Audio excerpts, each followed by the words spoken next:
رسالہ اگست 2019۔ حج کا مقصد۔ حج کے سلسلے میں قرآن میں جو آیتیں آئی ہیں اس کا ایک حصہ یہ ہے لیشہدوا منافع لہم، یعنی تاکہ وہ اپنے فائدے کے لیے حاضر ہوں۔ قرآن کی اس آیت میں حج کی نسبت سے منافع کا ذکر آیا ہے۔ منافع کا لفظی مطلب ہے فائدہ یا بینیفٹ۔ منافع منفعت کی جمع ہے، یعنی کئی قسم کے فائدے۔ قرآن کی اس آیت میں بظاہر کسی متعین فائدے کا ذکر نہیں ہے۔ اس سے یہ اخذ ہوتا ہے کہ منافع کا تعلق غور و فکر سے ہے، نہ کہ کسی متعین حوالے سے۔ اگر حاجی اس معاملے میں ایک تیار ذہن یا پریپیئرڈ مائنڈ بنا ہوا ہو اور اس تیار ذہن کو لے کر وہ حج کا سفر کرے تو حج کے مقامات کو دیکھ کر اس کا ذہن ٹریگر ہوگا اور وہ اپنے لیے منافع کا پہلو دریافت کرے گا۔ میں نے 1982 میں ایک عرب شیخ سلیمان القائد کے ساتھ حج کا سفر کیا تھا۔ وہاں میرا وقت مراسم حج کے علاوہ صرف کعبہ کے پاس رہنے میں گزرتا تھا۔ میں کعبہ کو دیکھ کر اس کے بارے میں مسلسل غور کرتا تھا۔ اس غور و فکر کے دوران ایک بات میرے ذہن میں یہ آئی کہ قرآن کی آیت میں منافع کا لفظ ہے۔ اس سے معلوم ہوتا ہے کہ حج کے سفر میں مختلف قسم کے منافع موجود ہیں۔ آدمی اپنے غور و فکر کے دوران ان منافع کو دریافت کر سکتا ہے۔ مثلا میں نے جب کعبہ کو دیکھا تو میں نے پایا کہ ابراہیمی کعبہ کی تعمیر ریکٹینگل شیپ کے مطابق تھی، لیکن بعد کو قدیم عمارت کے ٹوٹنے کے بعد کعبے کی جو عمارت بنائی گئی وہ ایک چوکور عمارت ہے۔ قدیم تعمیر کے لحاظ سے تقریباً 1/3 جگہ خالی چھوٹی ہوئی ہے، جس کو حتیم کہا جاتا ہے۔ اس سے میرے ذہن نے یہ مطلب نکالا کہ اگر کوئی قدیم عمارت ٹوٹ جائے اور اس کی جگہ نئی عمارت بنانا ہو تو بہتر ہے کہ اس کو باقی ماندہ رقبے پر بنایا جائے۔ مثلا امت مسلمہ پہلے ایک بڑے امپائر کی صورت میں تھی، اب وہ امپائر ٹوٹ چکی ہے۔ ایسی حالت میں اگر امت مسلمہ کی تشکیل نو کی جائے تو وہ باقی ماندہ حصے پر کی جائے گی۔ یہ صحیح نہ ہوگا کہ قدیم امپائر کو دوبارہ کھڑا کرنے کی کوشش سے اس کی تعمیر نو کا آغاز کیا جائے۔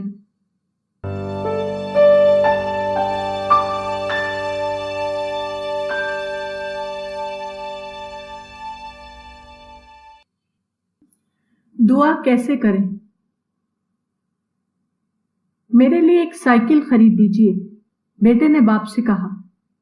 باپ کی آمدنی کم تھی، وہ سائیکل خریدنے کی پوزیشن میں نہ تھا۔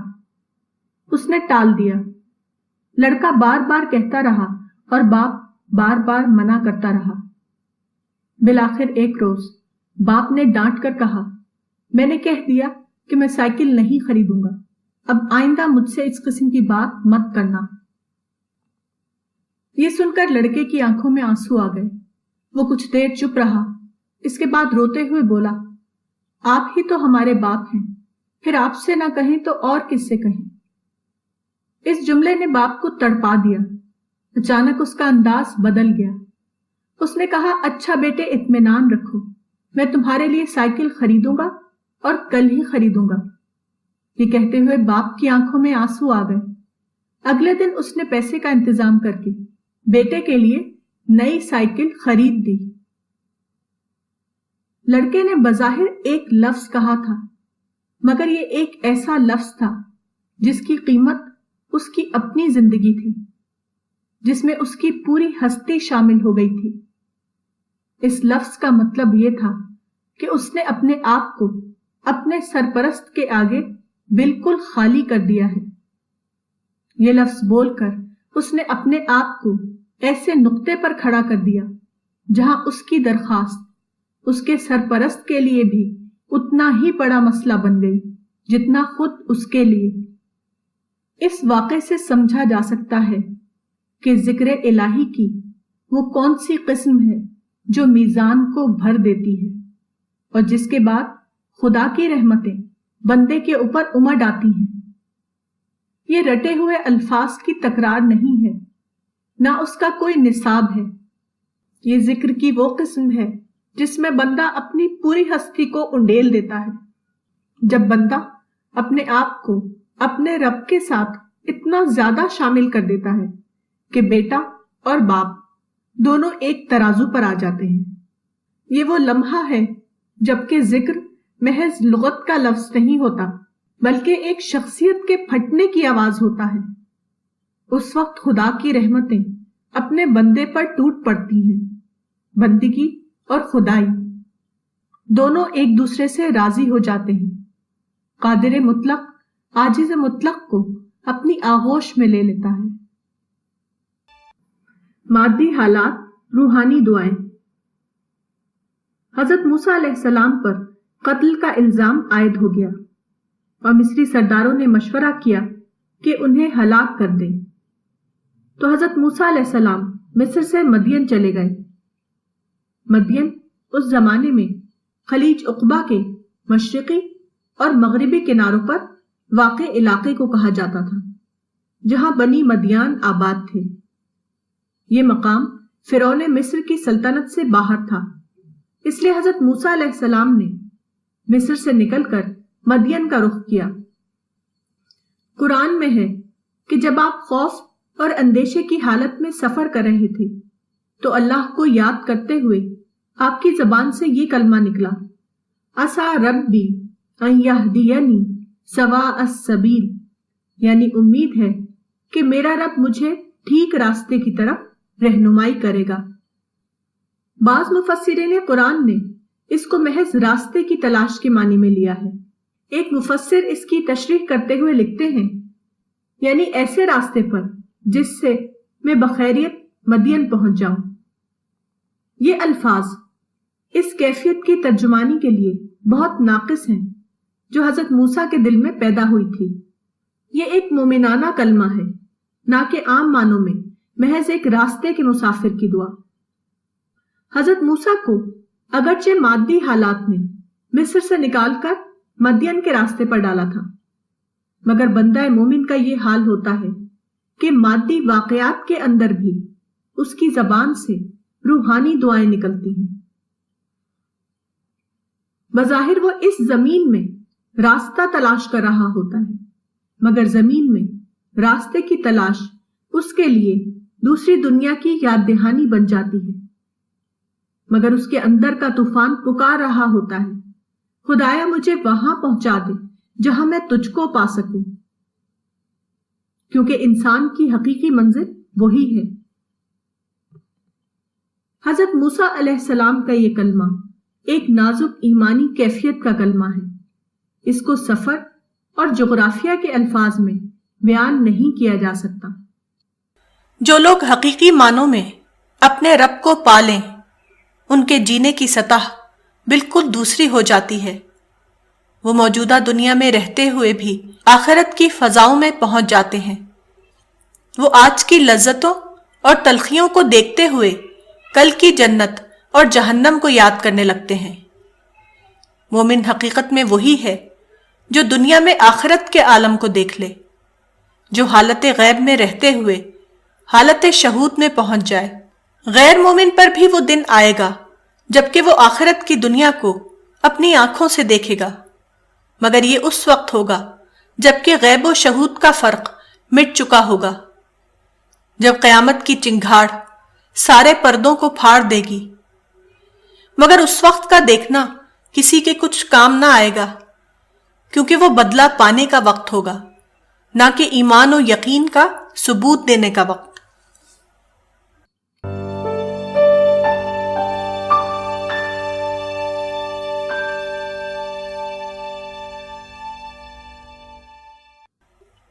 رزق روحانی کا دسترخوان۔ ساری کائنات مومن کے لیے رزق روحانی کا دسترخوان ہے۔ موجودہ دنیا کی تمام چیزوں کو اس طرح بنایا گیا ہے کہ ان کو دیکھ کر انسان عبرت حاصل کرے، ان کے ذریعے وہ ان ربانی کیفیات کو پالے جو ان کے اندر لوگوں کے لیے رکھ دی گئی ہیں جو اللہ سے ڈرنے والے ہوں۔ ڈھاک یا دا فلیم آف دا فارسٹ ایک معمولی درخت ہے، مگر اس کے اوپر بے حد حسین پھول اگتے ہیں۔ موسم خزاں کے پت جھڑ کے بعد اس کا درخت بظاہر ایک سوکھی لکڑی کی مانند اس سے بھی زیادہ ایک سوکھی زمین پر کھڑا ہوتا ہے۔ اس کے بعد ایک خاموش انقلاب آتا ہے۔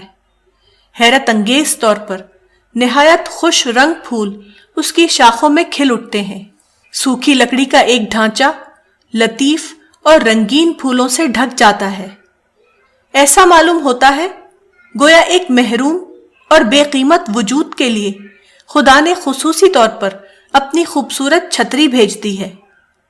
ایسا اس لیے ہوتا ہے کہ کوئی بندہ خدا اس کو دیکھ کر کہے، خدایا میں بھی ایک ڈھاک ہوں، تو چاہے تو میرے اوپر حسین پھول کھلا دے۔ میں ایک ٹھونٹ ہوں، تو چاہے تو مجھ کو سرسبز و شاداب کر دے۔ میں ایک بے معنی وجود ہوں، تو چاہے تو میری زندگی کو معنویت سے بھر دے۔ میں جہنم کے کنارے کھڑا ہوں، تو چاہے تو مجھ کو جنت میں داخل کر دے۔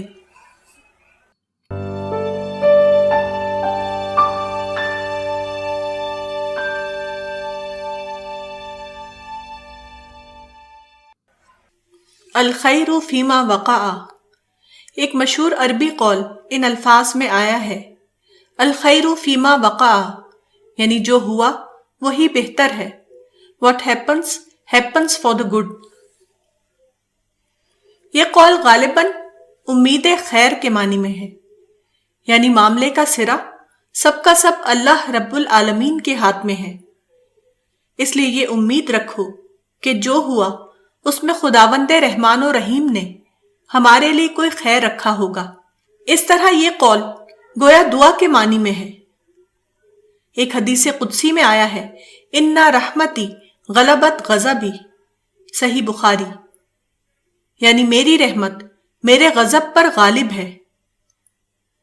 جب بندوں کے بارے میں اللہ رب العالمین کا یہ فیصلہ ہے تو بندے کو ہر حال میں اپنے رب سے خیر کی امید کرنا چاہیے، لیکن یہ ضروری نہیں ہے کہ اللہ کے فیصلہ رحمت کا نتیجہ فوراً سامنے آ جائے۔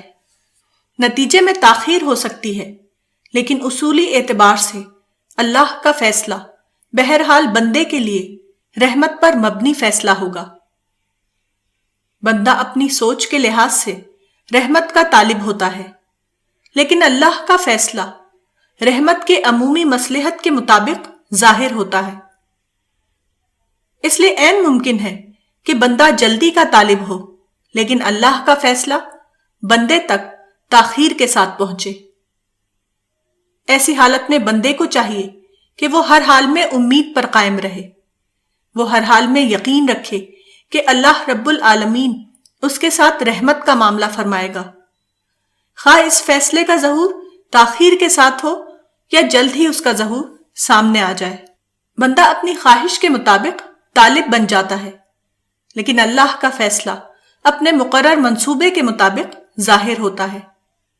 اللہ کو زیادہ بہتر طور پر معلوم ہے کہ بندے کے لیے خیر کس چیز میں ہے۔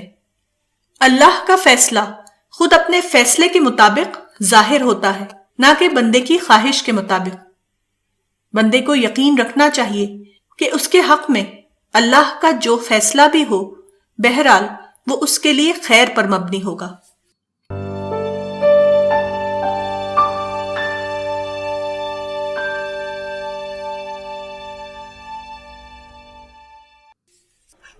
قرآن کتاب مہجور۔ قرآن کی سورہ الفرقان میں ایک آیت ان الفاظ میں آئی ہے، وقال الرسول یا ربی ان قوم اتخذوا ھذا القرآن مہجورا، یعنی رسول کہے گا کہ اے میرے رب، میری قوم نے اس قرآن کو بالکل چھوڑ دیا تھا۔ اس آیت سے اولاً وہ لوگ مراد ہیں جن کے سامنے قرآن آتا ہے مگر وہ اس پر ایمان نہیں لاتے، جیسا کہ مکی دور میں قریش نے کیا۔ تاہم اس نفسیات کا عملی مظاہرہ کبھی ان لوگوں کی طرف سے بھی ہوتا ہے جو بظاہر قرآن کو ماننے والوں کی فہرست میں داخل ہوں۔ مولانا شبیر احمد عثمانی اپنی تفسیر قرآن میں آیت کے ذیل میں لکھتے ہیں، آیت میں اگرچہ مذکور صرف کافروں کا ہے، تاہم قرآن کی تصدیق نہ کرنا، اس میں تدبر نہ کرنا، اس کی تلاوت نہ کرنا، اس کی تصحیح قرات کی طرف توجہ نہ کرنا، اس سے اعراض کر کے دوسری لغویات یا حقیر چیزوں کی طرف متوجہ ہونا، یہ سب صورتیں درجہ بدرجہ ہجران قرآن کے تحت داخل ہو سکتی ہیں۔ قرآن کے ماننے والوں کے لیے قرآن کو کتاب مہجور بنانے کی یہ شکل کبھی نہیں ہوتی کہ اس کا احترام و تقدس لوگوں کے دلوں میں باقی نہ رہے۔ برکت اور تقدس کا نشان ہونے کی حیثیت سے وہ ہمیشہ اس کو اپنے طاق کی زینت بنائے رہتے ہیں، البتہ وہ اس سے فکری رہنمائی لینا چھوڑ دیتے ہیں۔ خدا کی کتاب میں ان کے لیے ذہنی غذا نہیں ہوتی، وہ ان کی حقیقی زندگی کا سرمایہ نہیں بنتی، وہ ان کی دنیا پرستانہ زندگی کے لیے برکت کا تعویذ تو ضرور ہوتی ہے، مگر آخرت کی رہنما کتاب کی حیثیت سے ان کی زندگی میں اس کا کوئی مقام نہیں ہوتا۔ یہ مطلب ہے خدا کی کتاب کو کتاب مہجور بنا دینے کا۔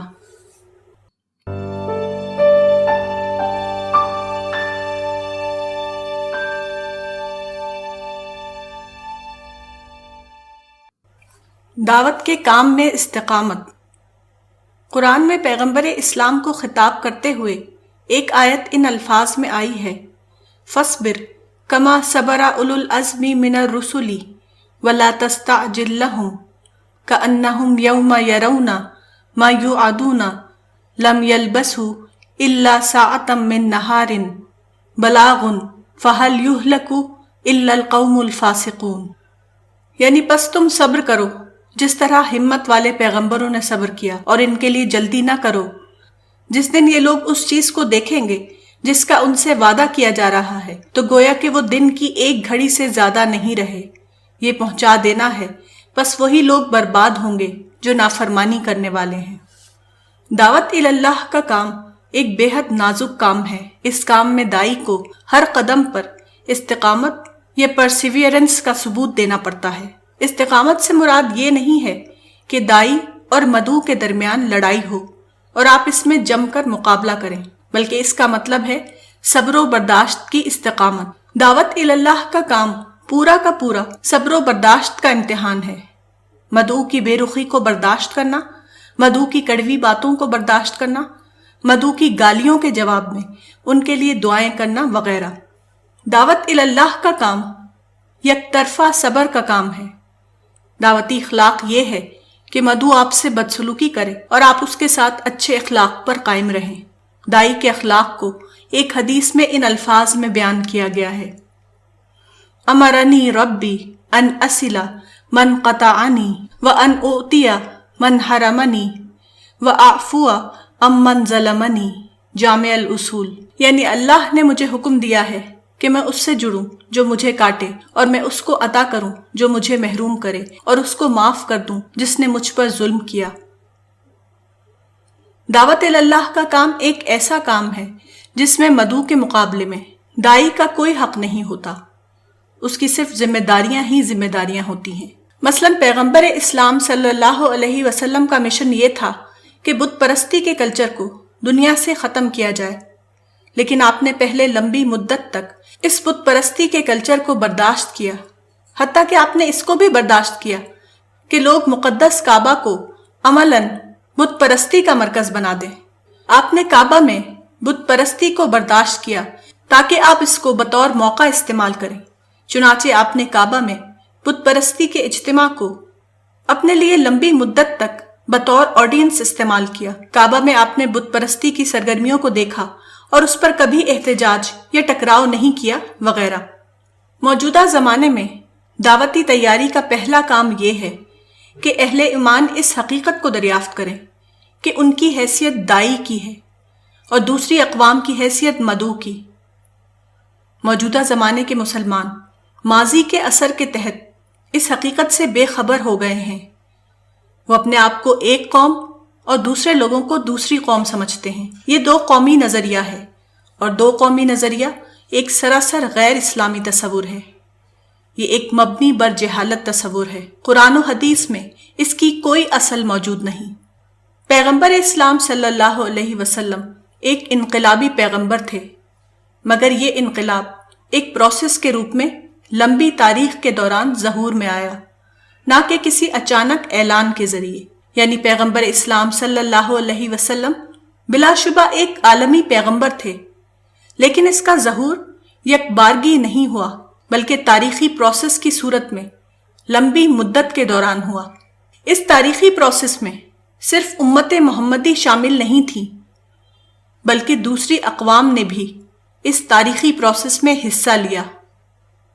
اس نقطے کو سمجھنا بہت ضروری ہے۔ 21ویں صدی میں امت محمدی کو اپنا فائنل رول ادا کرنا ہے۔ یہ فائنل رول ان کے لیے فرض عین کی حیثیت رکھتا ہے۔ یہ فائنل رول ان کے لیے فرض عین کی حیثیت رکھتا ہے۔ یہ فائنل رول وہی ہے جس کو قرآن میں اعلیٰ سطح پر تبیین حق کہا گیا ہے، اور حدیث میں غالباً اسی دعوتی عمل کو شہادت اعظم کا درجہ دیا گیا ہے۔ صحیح مسلم۔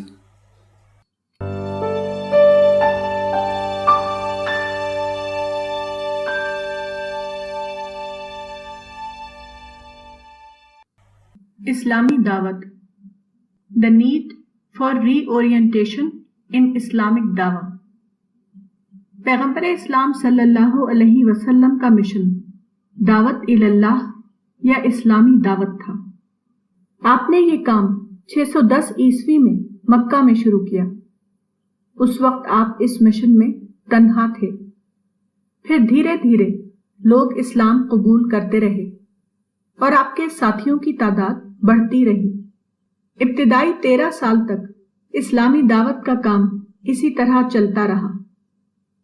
اس وقت سارا فوکس اسلام کی بیسک آئیڈیالوجی پر تھا، یعنی توحید اور آخرت۔ اس وقت مکہ میں مشرکین کا غلبہ تھا۔ مکہ کے آخر میں وہاں کے مشرک سرداروں نے محسوس کیا کہ اسلام کی تحریک ان کے لیے خطرہ بن رہی ہے۔ اب انہوں نے سختی کا طریقہ اختیار کیا۔ وہ رسول اللہ صلی اللہ علیہ وسلم کے ساتھیوں پر تشدد کرنے لگے، یہاں تک کہ انہوں نے یہ فیصلہ کیا کہ وہ پیغمبر اسلام صلی اللہ علیہ وسلم کو قتل کر ڈالیں۔ اس مقصد کے لیے وہ ضروری تیاریاں کرنے لگے۔ اس وقت پیغمبر اسلام کے ساتھیوں میں جوابی مقابلے کا ذہن پیدا ہوا۔ انہوں نے چاہا کہ اپنی طاقت کو مجتمع کر کے وہ مشرکین سے لڑیں۔ اس وقت رسول اللہ صلی اللہ علیہ وسلم نے یہ کہہ کر لوگوں کو خاموش کر دیا کہ تم لوگ صبر کرو، کیونکہ مجھے لڑنے کا حکم نہیں دیا گیا ہے۔ اصبروا فإنی لم أؤمر بالقتال المواہب اللدنیہ بالمنح المحمدیہ۔ اگر آپ کار پر ایک جگہ سے دوسری جگہ جانے کے لیے سفر کریں تو درمیان میں بار بار دوسرے مقامات کو جانے والے راستے آتے ہیں۔ آپ ان راستوں کی طرف نہیں جاتے، بلکہ اپنی گاڑی کو سیدھے رخ پر چلاتے رہتے ہیں، یہاں تک کہ آپ منزل پر پہنچ جاتے ہیں۔ یہی معاملہ اسلامی تحریک کا ہے۔ اسلامی تحریک کا اصل نشانہ دعوت اللہ ہے، مگر تحریک جب عملاً جاری ہوتی ہے تو سفر کے دوران بار بار موڑ کے مقامات آتے ہیں۔ ایسے مواقع پر ضروری ہوتا ہے کہ تحریک کو کسی اور طرف مڑنے سے بچایا جائے اور اس کا سفر دعوت اللہ کی منزل کی طرف جاری رکھا جائے۔ مکی دور کے آخر میں اس قسم کی ایک صورتحال پیش آئی۔ اس وقت اگر ایسا ہوتا کہ اہل ایمان کی جماعت مشرکین کی جماعت کے ساتھ متشددانہ ٹکراؤ شروع کر دے تو اس کا مطلب یہ تھا کہ اسلامی تحریک دعوت اللہ کی صراط مستقیم سے ہٹ کر قتال کی جانب مڑ گئی۔ ایسا ہونے کا مطلب یہ تھا کہ مشرک سردار اپنے مقصد میں کامیاب ہو گئے۔ یہ وقت دعوت کی سمت سفر کی دوبارہ تصحیح یا ری اورینٹیشن کا تھا۔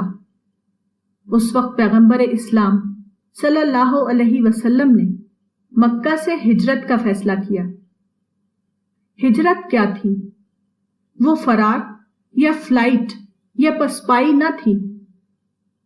ہجرت دراصل ایک تدبیر تھی جس کے ذریعے پیغمبر اسلام نے اسلامی دعوت کو متشددانہ ٹکراؤ کی طرف مڑنے سے بچایا۔ اس تدبیر سے آپ کو یہ موقع مل گیا کہ دعوت اللہ کا جو کام آپ مکہ میں کر رہے تھے اس کو آپ مدینہ میں جاری رکھیں۔ ہجرت اپنی حقیقت کے اعتبار سے مقام عمل کی تبدیلی تھی، نہ کہ سادہ طور پر ترک وطن۔ اس تدبیر کا غیر معمولی فائدہ ہوا، چنانچہ اسلام تیزی سے مدینہ اور اطراف مدینہ میں پھیلنے لگا۔ مگر مکہ کے مشرک سرداروں کو یہ بات پسند نہ آئی۔ انہوں نے اسلامی تحریک کو بزور ختم کرنے کا فیصلہ کیا۔ یہ مشرک سردار اس وقت عرب میں سیاسی لیڈر کی حیثیت رکھتے تھے۔ ان کو ہر قسم کے ذرائع حاصل تھے۔ ان کو وہ طاقت بھی حاصل تھی جس کو موجودہ زمانے میں ٹرانس بارڈر ملٹری کیپیبلٹی کہا جاتا ہے، یعنی سرحد کو پار کر کے حملہ کرنے کی صلاحیت۔ اب مکہ کے مشرک سرداروں نے یہ فیصلہ کیا کہ وہ اپنی فوج تیار کریں اور اقدام کر کے مدینہ پر باقاعدہ حملہ شروع کر دیں۔ اس معاملے کا پہلا بڑا واقعہ وہ تھا جس کو غزوہ بدر 2 ہجری کہا جاتا ہے۔ اس کے بعد غزوہ احد 3 ہجری کا واقعہ پیش آیا۔ اس طرح جھڑپوں کی صورت میں کئی متشددانہ واقعات پیش آئے۔ مشرکین مکہ کے جنگی ارادوں نے دوبارہ اسلامی تحریک کے لیے خطرہ پیدا کر دیا کہ وہ دعوت اللہ کے راستے سے ہٹ کر قتال کے راستے کی طرف مڑ جائیں۔ اس وقت دوبارہ اس تدبیر کو اختیار کرنے کی ضرورت تھی جس کو ہم نے ری اورینٹیشن کہا ہے۔ اب پیغمبر اسلام صلی اللہ علیہ وسلم نے مخصوص تدبیر کے ذریعے مشرکین سے ختم جنگ کا وہ معاہدہ فرمایا جس کو معاہدہ حدیبیہ یا حدیبیہ ایگریمنٹ کہا جاتا ہے۔ یہ معاہدہ 6 ہجری میں طویل گفت و شنید کے بعد کیا گیا۔ اس معاہدے میں پیغمبر اسلام نے مشرک سرداروں کی تمام شرطوں کو یک طرفہ طور پر مان لیا، صرف اس لیے کہ آپ انہیں راضی کریں کہ وہ جنگ کا راستہ چھوڑ کر قیام امن کے طریقے کو اختیار کر لیں۔ اس معاہدے کا یہ تاریخ ساز فائدہ ہوا کہ اسلامی تحریک جنگی انحراف سے ہٹ کر دعوت اللہ کے راستے پر آ گئی۔ اس کے بعد رسول اور اصحاب رسول کو یہ موقع ملا کہ وہ نہ صرف عرب میں بلکہ بیرون عرب تک اسلامی دعوت کے کام کو منظم طور پر پھیلا سکیں۔ حدیبیہ ایگریمنٹ کی اسی غیر معمولی اہمیت کی بنا پر اس کو فتح مبین کہا گیا، یعنی کھلی ہوئی فتح۔ یہاں یہ بات قابل غور ہے کہ حدیبیہ ایگریمنٹ فریق مخالف کی شرطوں پر کیا گیا تھا، حتیٰ کہ اس کے بارے میں صحابہ کی اکثریت کا یہ خیال تھا کہ یہ معاہدہ پسپائی کا معاہدہ ہے۔ اس کے باوجود کیوں قرآن نے اس کو فتح مبین قرار دیا؟ قرآن کا یہ اعلان دراصل فطرت کے اس قانون کا بیان ہے کہ اس دنیا میں ٹکراؤ کے مقام پر پیچھے ہٹنے والے آگے بڑھتے ہیں۔ یہاں شکست پر راضی ہونے والے کو کامیابی حاصل ہوتی ہے۔ فطرت کے قانون کے مطابق اس دنیا میں ہار کا نتیجہ جیت کی صورت میں نکلتا ہے۔ Success is the outcome of defeat۔ بدقسمتی سے بعد کی صدیوں میں مسلمان اس پیغمبرانہ حکمت کو بھول گئے۔ حدیبیہ اسپرٹ سے لوگ اتنا زیادہ غافل ہو گئے کہ بعد کی پوری تاریخ میں کوئی بھی شخص نظر نہیں آتا جو اس عظیم حکمت کو سمجھے اور دوبارہ مسلمانوں کے اندر حدیبیہ اسپرٹ کو زندہ کرنے کی کوشش کرے۔ مزید بدقسمتی یہ ہے کہ موجودہ زمانے میں بھی بے خبری کا یہ سلسلہ جاری ہے۔ آج ایسے لوگ تو بہت ملیں گے جو حدیبیہ کی بات کو پسپائی قرار دیں گے، لیکن ایسے لوگ تقریباً معدوم ہیں جو حدیبیہ کے اندر چھپے ہوئے دعوتی امکانات کو سمجھ سکیں۔ خلافت راشدہ کے بعد اسلام سیاسی عظمت کے دور میں داخل ہو گیا۔ اب اسلام نے ایمپائر کی صورت اختیار کر لی۔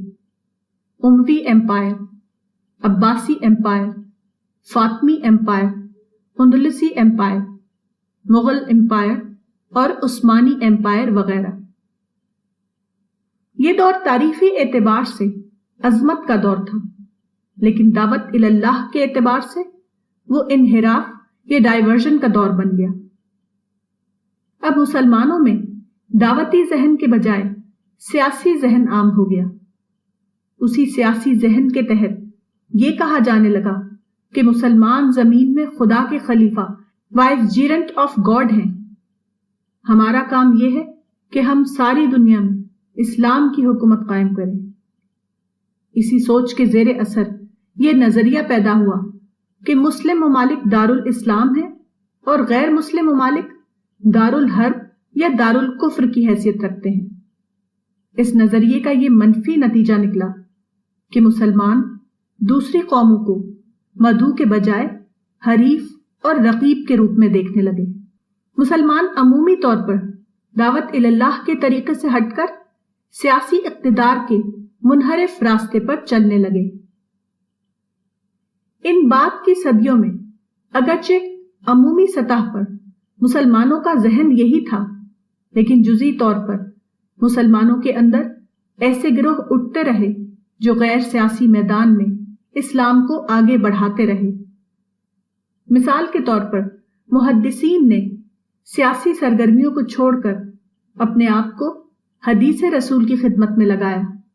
صوفیاء نے حکمرانوں سے دوری اختیار کر کے روحانی ارتقاء کا کام کیا، جس کا فائدہ دعوت اللہ کے اعتبار سے بھی ظاہر ہوا۔ اسی طرح ایسے علماء پیدا ہوتے رہے جنہوں نے سیاسی جہاد سے الگ رہ کر مسجد اور مدرسے جیسے ادارے سنبھال لیے اور ان کے ذریعے بالواسطہ طور پر دعوت کی اسپرٹ زندہ رکھی۔ اسی قسم کی غیر سیاسی شخصیتوں کا ایک بڑا کارنامہ وہ ہے جو 13ویں صدی عیسوی میں پیش آیا۔ تاتاری قبائل بعض وجوہ سے مسلمانوں کے مخالف بن گئے۔ انہوں نے ایک بڑا لشکر تیار کر کے عباسی سلطنت پر حملہ کر دیا۔ انہوں نے سمرقند سے لے کر بغداد اور حلب تک مسلم علاقے کو زبردست نقصان پہنچایا۔ انہوں نے ہلاکو خان کے زیر قیادت 1258 میں عباسی سلطنت کا خاتمہ کر دیا۔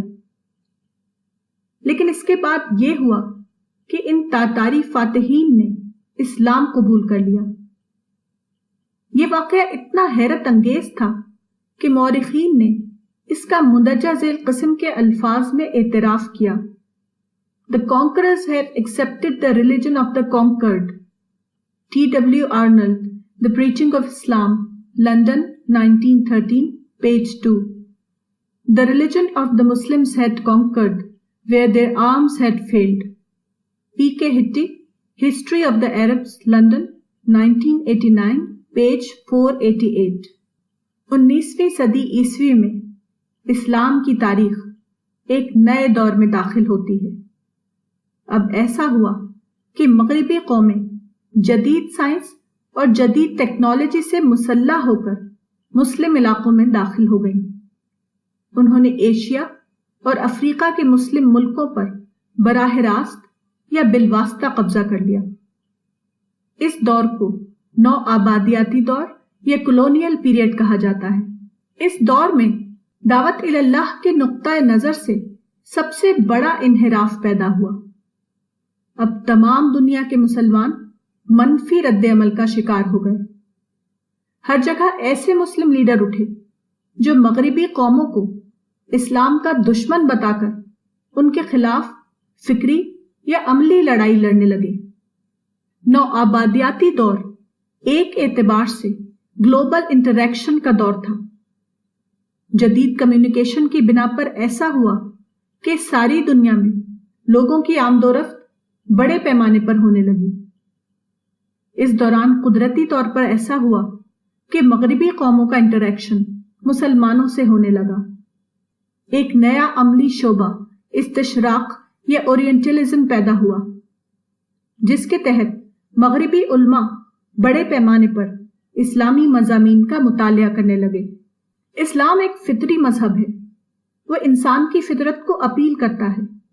وہ ہر متلاشی حق یا سیکر کے لیے اس کی اپنی تلاش کا جواب ہے۔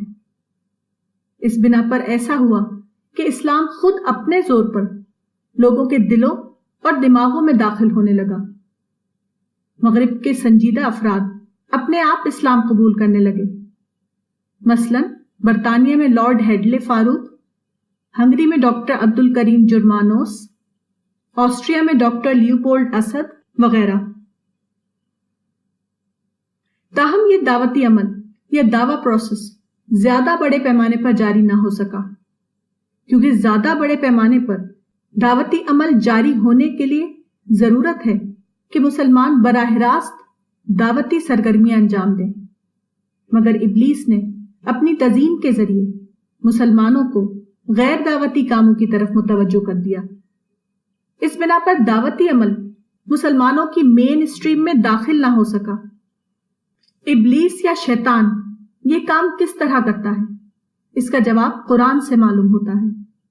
قرآن میں بتایا گیا ہے کہ خدا کے حکم کے باوجود جب ابلیس آدم علیہ السلام یعنی انسان اول کے سامنے نہیں جھکا تو خدا نے ابلیس کو ملعون قرار دیا۔ اس پر غصے ہو کر ابلیس نے کہا کہ میں انسان کو تیرے راستے سے بھٹکاؤں گا، میں ان کی اکثریت کو تیری رحمت سے دور کر دوں گا۔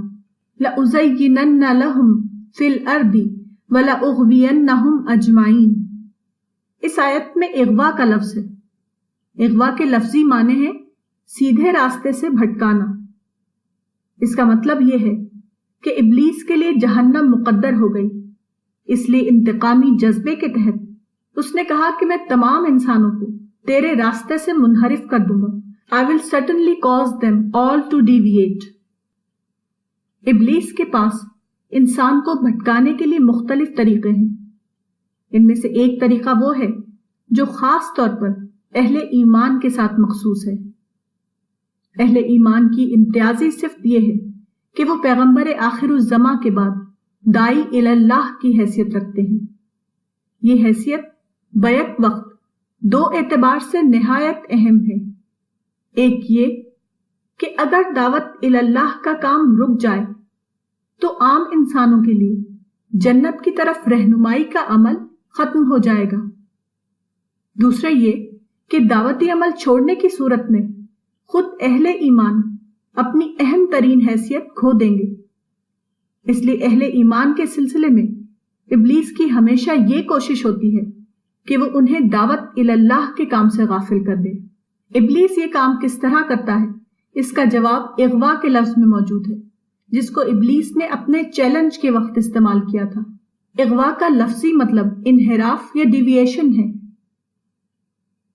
اس سے یہ معلوم ہوتا ہے کہ اس معاملے میں ابلیس کا طریقہ کیا ہے۔ وہ طریقہ توجہ کو پھیرنا، ڈسٹریکشن ہے۔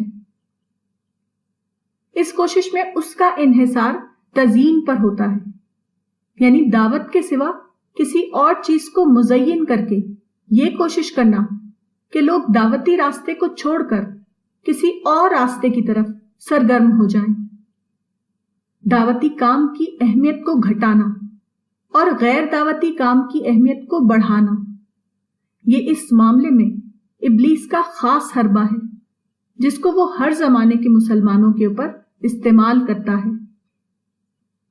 دوسری عالمی جنگ نے نو آبادیاتی طاقتوں کو اتنا کمزور کر دیا کہ وہ ایشیا اور افریقہ میں اپنے سیاسی قبضے کو باقی رکھنے کے قابل نہ رہے۔ چنانچہ دھیرے دھیرے نو آبادیاتی دور کا خاتمہ ہو گیا۔ نو آبادیاتی دور نے مغل سلطنت اور عثمانی سلطنت کا خاتمہ کیا تھا۔ اس کے نتیجے میں عالمی سطح پر مسلمانوں کے اندر مغربی قوموں کے خلاف منفی ذہن پیدا ہو گیا۔ سیاسی امپائر کو کھونے کا غم مسلمانوں کے ذہن میں اتنی قوت سے بیٹھ گیا تھا کہ وہ یہ بھی بھول گئے کہ نو آبادیاتی دور کے خاتمے نے ان کو نئی سیاسی زندگی دے دی ہے۔ پہلے اگر مسلمانوں کے خیال کے مطابق انہوں نے اپنے پولیٹیکل امپائر کو کھویا تھا، تو اب قومی ریاستوں یا نیشن اسٹیٹس کی صورت میں اس کو دوبارہ انہوں نے مزید اضافے کے ساتھ حاصل کر لیا ہے۔ چنانچہ اب زمین کے مختلف حصوں میں 57 مسلم ریاستیں قائم ہیں۔ ان مختلف ریاستوں کو آج جو ذرائع حاصل ہیں وہ قدیم زمانے میں کسی بھی مسلم امپائر کو حاصل نہ تھے۔ جدید حالات نے مسلمانوں کے لیے دعوت کے نقطہ نظر سے بہت سے نئے امکانات کھول دیے تھے، مثلا کمیونیکیشن، مذہبی آزادی، عالمی انٹریکشن وغیرہ، لیکن مسلمان ان جدید مواقع کو دعوت اللہ کے لیے استعمال نہ کر سکے۔ دوبارہ ایسا ہوا کہ وہ مختلف قسم کے انحرافات یا ڈسٹریکشنز کا شکار ہو گئے۔ وہ دعوت کے راستے سے بھٹک کر دوسرے غیر دعوتی راستوں میں سرگرم ہو گئے، مثلا مدعو سے نفرت اور متشددانہ ٹکراؤ، مدعو پر اپنی برتری قائم کرنے کے لیے مناظرہ، اپنی علیحدہ قومی تشخص برقرار رکھنے کے لیے کمیونٹی ورک وغیرہ۔ موجودہ زمانے میں تقریباً عالمی پیمانے پر مسلم رہنماؤں نے یہ غلطی کی ہے کہ ہر جگہ سیاسی شکایتوں کو لے کر انہوں نے لڑائی چھیڑ دی، کہیں غیر مسلم قوموں سے اور کہیں خود اپنی سرزمین کے مسلم حکمرانوں سے۔ یہ لڑائی مسلم حکومتوں نے نہیں بلکہ مسلم رہنماؤں نے اس کی قیادت کی۔ یہ بلا شبہ ایک غیر اسلامی فعل تھا۔ غیر مسلم قوموں سے مسلمانوں کو سیاسی یا قومی شکایتیں لے کر لڑنا نہیں ہے، بلکہ شکایتوں کو نظر انداز کر کے پرامن طور پر انہیں دعوت حق کا مخاطب بنانا ہے۔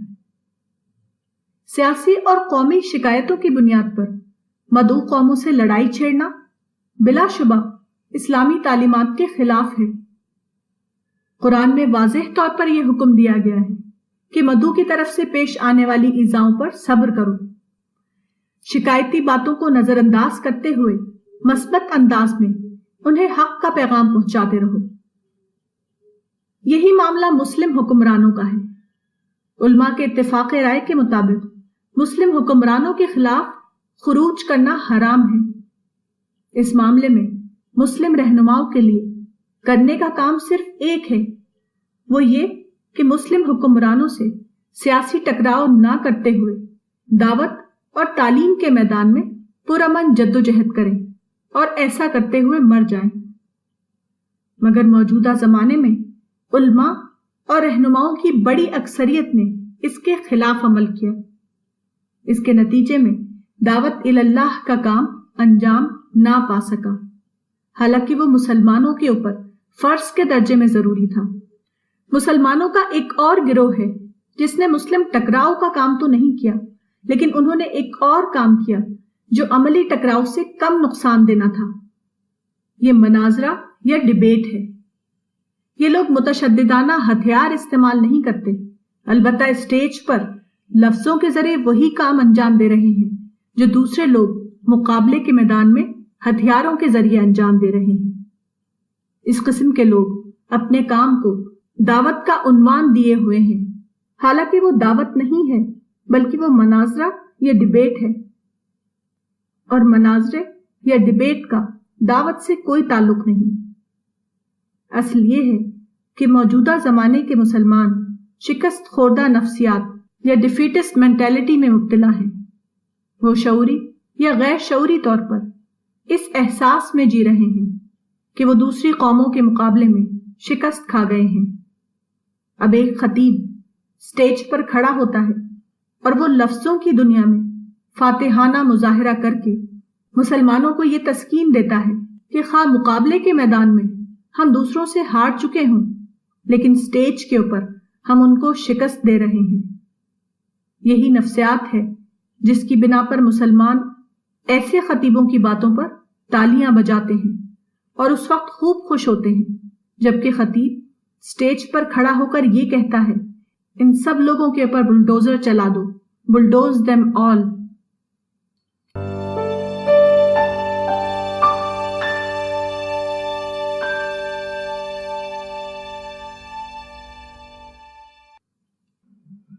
اسلام دور جدید میں۔ اسلام چونکہ آخری دین ہے، اس لیے ضروری ہے کہ وہ اپنے وجود کے اعتبار سے قیامت تک باقی رہے۔ اسی لیے دین کا تحفظ بھی ایک ضروری اور مطلوب کام ہے۔ موجودہ زمانے کی بعض تحریکوں نے اس اعتبار سے یقیناً مفید خدمات انجام دی ہیں۔ وہ اسلام کے فکری اور عملی نقشے کی محافظ ثابت ہوئی ہیں۔ بعض ادارے قرآن اور حدیث اور اسلامی مسائل کے علم کو زندہ رکھے ہوئے ہیں۔ بعض جماعتیں اسلامی عبادات کے ڈھانچے کو ایک نسل سے دوسری نسل تک پہنچانے کا کام کر رہی ہیں۔ کچھ اور ادارے قرآن و حدیث کا متن صحت و صفائی کے ساتھ چھاپ کر ہر جگہ پھیلا رہے ہیں۔ یہ تمام کام بجائے خود مفید ہیں، مگر بہرحال وہ تحفظ دین کے کام ہیں، نہ کہ دعوت دین کے کام۔ جہاں تک اسلام کو دعوتی قوت کی حیثیت سے زندہ کرنے کا سوال ہے، وہ موجودہ زمانے میں ابھی تک واقعہ نہ بن سکا، حتیٰ کہ بظاہر ایسا معلوم ہوتا ہے کہ لوگوں کو شاید اس کا شعور بھی نہیں۔ یہی وجہ ہے کہ وہ اکثر ایسے کاموں کو اسلامی دعوت کا عنوان دے دیتے ہیں جن کا اسلامی دعوت سے کوئی تعلق نہیں ہوتا۔ موجودہ زمانے میں کسی حقیقی اسلامی کام کے آغاز کی پہلی شرط یہ ہے کہ ہم اس صورتحال کو ختم کریں جس نے ساری دنیا میں اسلامی تحریک کو سیاسی تحریک کے ہم مانی بنا رکھا ہے۔ مسلمان ہر ملک میں وقت کے حکمرانوں کے خلاف شور و شر برپا کرنے میں مشغول ہیں۔ کہیں ان کی یہ تحریک غیر مسلم اقتدار کے خلاف برپا ہے اور کہیں وہ ایک اسلامی سیاسی فلسفے کے زیر سایہ کام کر رہی ہے، اور کہیں فلسفے اور نظریے کے بغیر متحرک ہے۔ کہیں اس نے ملی عنوان اختیار کر رکھا ہے اور کہیں نظامی عنوان۔ تاہم سارے فرق و اختلاف کے باوجود نتیجہ سب کا ایک ہے، حریفوں کے خلاف محاذ کے نام سے نقصان میں اضافہ کرتے رہنا۔ اس اعتبار سے دیکھیے تو مسلمانوں نے موجودہ زمانے میں بالکل الٹی کارکردگی کا ثبوت دیا ہے۔ خدا نے دعوت حق کی راہ سے سیاسی رکاوٹ کو دور کر کے انہیں موقع دیا تھا کہ وہ آزادانہ حالات میں خدا کے تمام بندوں تک خدا کا پیغام پہنچا دیں۔ وہ خدا کے بندوں کو خدا کی اس اسکیم سے باخبر کر دیں جس کے تحت اس نے انسان کو پیدا کیا ہے اور جس کے مطابق وہ ایک ایک شخص کا حساب لینے والا ہے۔ مگر انہوں نے دوبارہ نئے نئے عنوان سے اپنے خلاف سیاسی رکاوٹیں کھڑی کر لیں۔ خود ساختہ سیاسی جہاد میں ہر ایک مشغول ہے، مگر دعوتی جہاد میں اپنا حصہ ادا کرنے کی فرصت کسی کو نہیں۔ قرآن میں ہے کہ اللہ اس کی مدد کرتا ہے جو اللہ کی مدد کرے۔ الحج۔ ہر دور میں خدا اپنے دین کے حق میں کچھ امکانات کھولتا ہے۔ اس وقت ضرورت ہوتی ہے کہ کچھ لوگ ہوں جو خدا کے اشارے کو سمجھیں اور خدا کے منصوبے میں اپنے آپ کو شامل کر دیں۔ صحابہ کرام وہ خوش نصیب لوگ ہیں جنہوں نے اپنے زمانے میں خدائی منصوبے کو سمجھا اور اپنے آپ کو پوری طرح اس کے حوالے کر دیا۔ اس کا نتیجہ وہ عظیم انقلاب تھا جس نے انسانی تاریخ کے رخ کو موڑ دیا۔ بارش کا آنا خدا کے ایک منصوبے کا خاموش اعلان ہے، یہ کہ آدمی اپنا بیج زمین میں ڈالے تاکہ خدا اپنے کائناتی انتظام کو اس کے موافق کر کے اس کے بیج کو ایک پوری فصل کی صورت میں اس کی طرف لوٹائے۔ کسان اس خدائی اشارے کو فوراً سمجھ لیتا ہے اور اپنے آپ کو اس خدائی منصوبے میں پوری طرح شامل کر دیتا ہے۔ اس کا نتیجہ ایک لہلہاتی ہوئی فصل کی صورت میں اس کو واپس ملتا ہے۔ اسی طرح موجودہ زمانے میں 1000 سالہ عمل کے نتیجے میں اللہ تعالیٰ نے اپنے دین کے حق میں کچھ نئے مواقع کھولے تھے۔ یہ مواقع کہ اقتدار کا حریف بنے بغیر توحید اور آخرت کی دعوت کو عام کیا جائے۔ جو کام پہلے معجزاتی سطح پر انجام دینا پڑتا تھا، اس کو عام طبیعیاتی استدلال کی سطح پر انجام دیا جائے۔ جو کام پہلے تعصب کے ماحول میں کرنا پڑتا تھا، اس کو مذہبی رواداری کے ماحول میں کیا جائے۔ جو کام پہلے حیوانی رفتار سے کیا جاتا تھا، اس کو مشینی رفتار کے ساتھ انجام دیا جائے۔ یہ موجودہ زمانے میں خدا کا منصوبہ تھا۔ خدا نے سارے بہترین امکانات کھول دیے تھے، اور اب صرف اس کی ضرورت تھی کہ خدا کے کچھ بندے ان کو استعمال کر کے ان امکانات کو واقعہ بننے کا موقع دیں۔ مگر مسلم قیادت خدا کے اس منصوبے میں شامل ہونے کے لیے تیار نہ ہوئی۔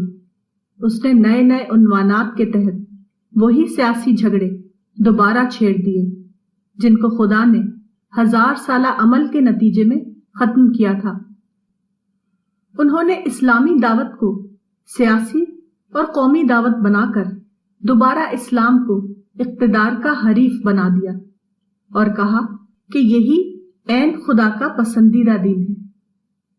اس کا نتیجہ یہ ہوا کہ مدعو قوموں کے ساتھ ہر جگہ بالکل بے فائدہ قسم کی مقابلہ آرائی شروع ہو گئی، اور سارے نئے امکانات غیر استعمال شدہ حالت میں پڑے رہ گئے۔ مسلمانوں اور دیگر قوموں کے درمیان دائی اور مدعو کا رشتہ قائم نہ ہو سکا۔ کام کی 100 سال سے بھی زیادہ لمبی مدت مسلمانوں نے کھو دی، یہاں تک کہ شیطان نے دوبارہ قدیم شرک کی جگہ جدید شرک یا کمیونزم کو کھڑا کر دیا۔ اب کم از کم کمیونزم کے زیر تسلط علاقوں میں دوبارہ کام کرنے کی وہی مشکلات پیدا ہو گئی ہیں جو اس سے پہلے شرک کے زیر تسلط علاقوں میں پائی جاتی تھی۔ تاہم غیر کمیونسٹ دنیا میں اب بھی کام کے مواقع کھلے ہوئے ہیں، اور یہاں 15ویں صدی ہجری میں اس سال جدوجہد کا آغاز کیا جا سکتا ہے جو 14ویں صدی ہجری میں نہ کیا جا سکا۔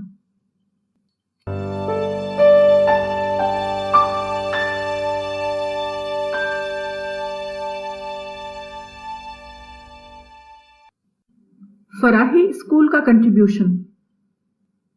مولانا حمید الدین فراہی 1863 تا 1930 قرآن کی تفسیر میں ایک تفسیری اسکول کے بانی سمجھے جاتے ہیں۔ اگرچہ مولانا حمید الدین فراہی اپنی فکر کی بنیاد پر کوئی مکمل تفسیر قرآن نہ لکھ سکے، لیکن ان کے انقلابی فکر سے بہت سے اہل علم کو ذہنی تحریک ملی، اور انہوں نے قرآن کی تفسیر میں بہت سے قیمتی نکتے دریافت کیے۔ مولانا حمید الدین فراہی کے منہج کو اختیار کرنے والوں میں سے ایک مولانا جلیل احسن ندوی اصلاحی 1914 تا 1981 تھے۔ انہوں نے قرآن کی ایک آیت کی تفسیر میں ایک اشکال کو نہایت خوبی کے ساتھ دور کیا ہے۔ اس نکتے کو میں نے اپنی تفسیر تذکیر القرآن میں اس طرح درج کیا ہے۔ برادران یوسف روانہ ہونے لگے تو حضرت یوسف نے ازراہ محبت اپنا پانی پینے کا پیالہ جو غالباً چاندی کا تھا اپنے بھائی بنیامین کے سامان میں رکھ دیا۔ اس کی خبر نہ بنیامین کو تھی اور نہ دربار والوں کو۔ اس کے بعد خدا کی قدرت سے ایسا ہوا کہ غلہ ناپنے کا شاہی پیمانہ جو خود بھی قیمتی تھا کہیں ادھر ادھر مس پلیس ہو گیا۔ تلاش کے باوجود جب وہ نہیں نکلا تو کارندوں کا شبہ برادران یوسف کی طرف گیا جو ابھی ابھی یہاں سے روانہ ہوئے تھے۔ ایک کارندے نے آواز دے کر قافلے کو بلایا۔ پوچھ گچھ کے دوران انہوں نے بطور خود چوری کی وہ سزا تجویز کی جو شریعت ابراہیمی کی روح سے ان کے ہاں رائج تھی، یعنی جو سارق ہے وہ 1 سال تک مالک کے ہاں غلام بن کر رہے۔ اس کے بعد کارندے نے تلاشی شروع کی۔ اب غلے کا پیمانہ تو ان کے ہاں نہیں ملا، مگر دربار کی ایک اور خاص چیز یعنی چاندی کا پیالہ بنیامین کے سامان سے برآمد ہو گیا۔ چنانچہ بنیامین کو حسب فیصلہ حضرت یوسف کے حوالے کر دیا گیا۔ اگر شاہ مصر کے قانون پر فیصلے کی قرارداد ہوئی ہوتی تو حضرت یوسف اپنے بھائی کو نہ پاتے، کیونکہ شاہ مصر کے مروجہ قانون میں چور کی سزا یہ تھی کہ اس کو مارا جائے اور مسروقہ چیز کی قیمت اس سے وصول کی جائے۔ اس واقعے میں حضرت یوسف علیہ السلام کی نیت شامل نہ تھی، یہ خدائی تدبیر سے ہوا، اس لیے خدا نے اس کو اپنی طرف منسوب فرمایا۔ نوٹ: بنیامین کے سامان میں سقایا رکھا گیا تھا جس کی ضمیر ہا ہے، مگر شاہی کارندہ سوا تلاش کر رہا تھا جس کی ضمیر ہا ہے۔ اب تلاش کے بعد کارندے نے جو چیز برآمد کی اس کے لیے قرآن میں ضمیر ہا استعمال ہوئی ہے۔ ثم استخرجها من وعاء اخیہ۔ ضمیر کا یہ فرق بتاتا ہے کہ تلاش کے بعد بنیامین کے سامان سے سقایا نکلا تھا، نہ کہ سوا۔ تذکیر القرآن سورہ یوسف۔ اسی طرح مولانا فراہی کے شاگرد مولانا امین احسن اصلاحی 1904 تا 1997 نے مولانا فراہی کے منہج تفسیر پر چلتے ہوئے قرآن کے کئی تفسیری نقطے نہایت خوبی کے ساتھ واضح کیے ہیں۔ اس کی ایک مثال یہ ہے لِأُنذِرَكُمْ بِهِ وَمَنْ بَلَغَ۔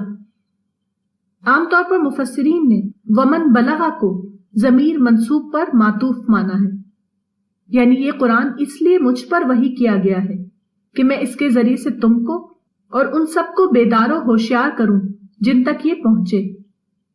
لیکن ہمارا خیال یہ ہے کہ یہ ضمیر متکلم پر معطوف ہے، یعنی میں اس کے ذریعے سے تم کو خبردار کروں اور جن کو یہ پہنچے وہ بھی اپنی اپنی جگہ پر دوسروں کو اس کے ذریعے سے خبردار کریں۔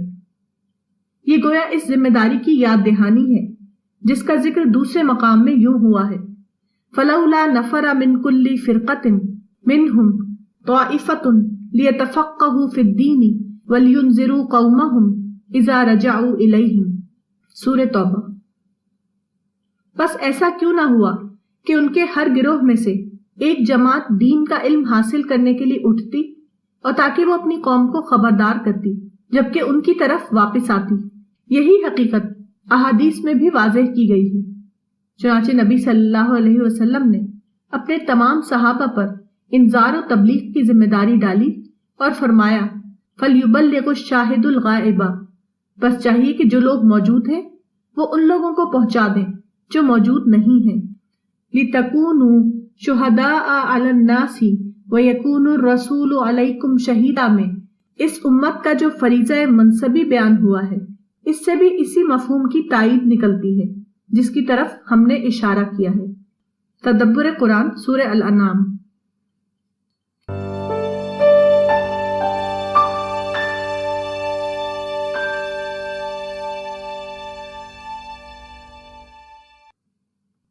عظیم قربانی۔ اسلام کی تاریخ میں دو عظیم قربانی مقدر تھی۔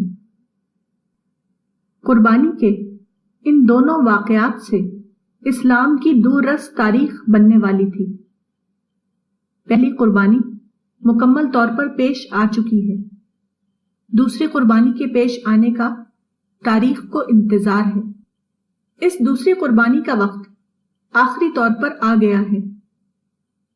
پہلی قربانی ایک پروسیس کی صورت میں پیش آ چکی ہے، دوسری قربانی دوبارہ اسی طرح پروسیس کی صورت میں پیش آئے گی، اور یہ پروسیس عملاً شروع ہو چکا ہے۔ پہلی قربانی وہ تھی جو ابراہیم علیہ السلام، اسماعیل علیہ السلام اور حضرت ہاجرہ کے ذریعے پیش آئی، اور اس کے انقلابی نتائج کا تجربہ ساری دنیا کو پیش آ رہا ہے۔ اس عظیم قربانی کا ذکر قرآن میں ان الفاظ میں آیا ہے وَفَدَيْنَاهُ بِذِبْحٍ عَظِيمٍ، یعنی ہم نے اس کو ایک عظیم قربانی کے عوض چھڑا لیا۔ پیغمبر ابراہیم علیہ السلام کا زمانہ تقریباً 4500 سال پہلے کا زمانہ ہے۔ وہ قدیم عراق میں پیدا ہوئے۔ مطلق شہنشاہیت یا ڈسپوٹزم کا دور تھا۔ کچھ سیاسی خاندانوں نے جابرانہ بادشاہت قائم کر رکھی تھی۔ ان کے پاس نہایت طاقتور فوجیں ہوا کرتی تھیں۔ وہ اپنے خلاف بغاوت کو طاقت سے کچل دیتے تھے۔ اس دور میں دو بڑی بادشاہتیں قائم ہو گئی تھیں، بازنطینی سلطنت اور ساسانی سلطنت۔ پیغمبر ابراہیم علیہ السلام، ان کے بیٹے حضرت اسماعیل اور ان کی بیوی حضرت ہاجرہ کی غیر معمولی قربانی کے ذریعے عرب کے صحرا میں ایک قوم تیار ہوئی۔ اس قوم کو ایک مستشرق نے نرسری آف ہیروز کا نام دیا ہے۔ یہ قوم حضرت ابراہیم اور حضرت اسماعیل کی قربانی سے عرب میں بنی۔ پھر اس قوم کا ٹکراؤ مذکورہ دونوں سلطنتوں سے ہوا۔ اس سے پہلے خود ان دونوں سلطنتوں کا باہمی ٹکراؤ پیش آیا، جس کے نتیجے میں دونوں سلطنتیں کمزور ہو گئیں۔ اس واقعے کا ذکر قرآن کی سورہ روم کی ابتدا میں کیا گیا ہے۔ اس کے بعد اس عرب نسل کو، جس کو بنو اسماعیل کہا جاتا ہے، یہ موقع ملا کہ وہ دونوں سلطنتوں کو ایک کے بعد ایک شکست دے کر ان کا زور پوری طرح توڑ دیں۔ چنانچہ ایسا ہی ہوا۔ اب ان جابر سلطنتوں کا زور ساری دنیا سے پوری طرح ختم ہو گیا اور ساری دنیا میں آزادی کا دور آ گیا۔ دوسرے دور کا انقلاب بالقوہ طور پر یہ پوٹینشیلی پیش آ چکا ہے۔ اب اس پوٹینشیل کو اویل کرنا ہے۔ یہ پوٹینشیل موجودہ زمانے کا وہ انقلاب ہے جس کو دور مواصلات یا ایج آف کمیونیکیشن کہا جاتا ہے۔ اس انقلاب کی بنا پر پہلی بار تاریخ میں کسی مشن کی عالمی اشاعت کا موقع پیدا ہوا ہے۔ اس دور کو قرآن کی اشاعت کے لیے بھرپور طور پر استعمال کرنا ہے۔ حدیث میں جس واقعے کو شہادت اعظم کہا گیا ہے، اس سے مراد یہی گلوبل دعویٰ ہے۔ اسی گلوبل دعویٰ کو موجودہ ایج آف کمیونیکیشن میں آخری آسمانی کتاب قرآن کے حق میں استعمال کرنا ہوگا، اور پھر انسان کے اوپر آخری حجت تمام ہو جائے گی۔ جو لوگ اس امکان کو دریافت کریں اور قربانی کی سطح پر اس کو بروئے کار لانے کی جدوجہد کریں، ان کے لیے تاریخ کا عظیم ترین انعام مقدر ہے۔ یہ واقعہ حدیث کے الفاظ میں اللہ کے نزدیک شہادت اعظم ہوگا، اور اس کے لیے اللہ کی طرف سے جزائے اعظم یعنی اعلیٰ فردوس کا فیصلہ کیا جائے گا۔ دور آخر کی یہ شہادت اعظم کسی مسلح کارروائی کے ذریعے نہیں ہوگی، یہ مکمل طور پر ایک پرامن واقعہ ہوگا۔ اس واقعے کو بروئے کار لانے میں پیش کرنے والے جو قربانی پیش کریں گے، وہ گردن کاٹنا یا کٹوانا نہیں ہوگا۔ یہ تمام تر ایک پرامن جدوجہد یا پیسفل سٹرگل کے ذریعے وجود میں آئے گا۔ یہ امنگوں کی قربانی یا سیکریفائس آف ایسپیریشنز کا معاملہ ہوگا۔ شہادت اعظم یا عالمی دعوت کا یہ واقعہ اس طرح ہوگا کہ اس کے لیے کچھ لوگ اپنے آپ کو بھرپور طور پر وقف یا ڈیڈیکیٹ کریں گے۔ وہ اپنی اعلیٰ ذہنی صلاحیت کو اپنی ذات کے لیے استعمال کرنے کے بجائے دعوتی مشن کے لیے استعمال کریں گے۔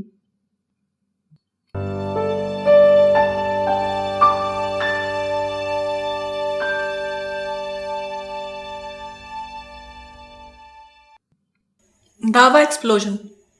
پیغمبر اسلام صلی اللہ علیہ وسلم کا مشن دعوت توحید کا مشن تھا۔ آپ نے 610 عیسوی میں مکہ میں اپنا مشن شروع کیا۔ یہ زمانہ پرنٹنگ پریس سے بہت پہلے کا زمانہ تھا۔ اس زمانے میں ایسے لوگ بہت کم ہوتے تھے جو کسی لکھی ہوئی چیز کو پڑھ سکیں۔ مورخ بلازوری نے لکھا ہے کہ رسول اللہ کے زمانے میں قریش میں صرف 17 لوگ ایسے تھے جو لکھنا پڑھنا جانتے تھے۔ عن ابی بکر بن عبد اللہ بن ابی جہم العدوی قال دخل الاسلام وفی قریش 17 رجلا کلہم یکتب فتوح البلدان للبلازوری۔ رسول اور اصحاب رسول اگر لکھی ہوئی کتاب کو پڑھوانے کے ذریعے اپنا مشن پھیلاتے تو تیزی کے ساتھ اسلام کی اشاعت نہیں ہو سکتی تھی۔ اس وقت رسول اور اصحاب رسول نے جو فطری طریقہ اختیار کیا وہ تھا پڑھ کر سنانا۔ عربوں کی زبان عربی تھی، سارے عرب کے لوگ عربی زبان سمجھتے اور بولتے تھے۔ اس کے مقابلے میں ایسے لوگ بہت کم تھے جو کتاب کو خود سے پڑھ کر دعوت کو سمجھیں اور اس کو اختیار کریں۔ رسول اللہ نے اس زمانے میں عملی طریقہ اختیار کیا، اور وہ تھا قرآن کو پڑھ کر سنانا۔ آپ کا طریقہ یہ تھا کہ آپ عربوں کے چھوٹے اور بڑے اجتماعات میں جاتے اور لوگوں کو قرآن پڑھ کر سناتے۔ اس طرح بہت جلد قرآن کا پیغام سارے عرب میں پھیل گیا۔ یہی صورتحال الرسالہ کے دعوتی مشن کی ہے۔ ماہنامہ الرسالہ کی زبان اردو ہے۔ اسی طرح اس مشن کے لیے جو کتابیں تیار کی گئی ہیں وہ بھی زیادہ تر اردو زبان میں ہیں۔ موجودہ زمانے میں ایسے لوگ نسبتاً بہت کم ہیں جو اردو زبان میں لکھی ہوئی کتابوں کو پڑھ کر سمجھیں، لیکن دوسری طرف اس کا مثبت پہلو یہ ہے کہ اردو زبان کے بولنے اور سمجھنے والے دنیا کے اکثر ملکوں میں پھیلے ہوئے ہیں۔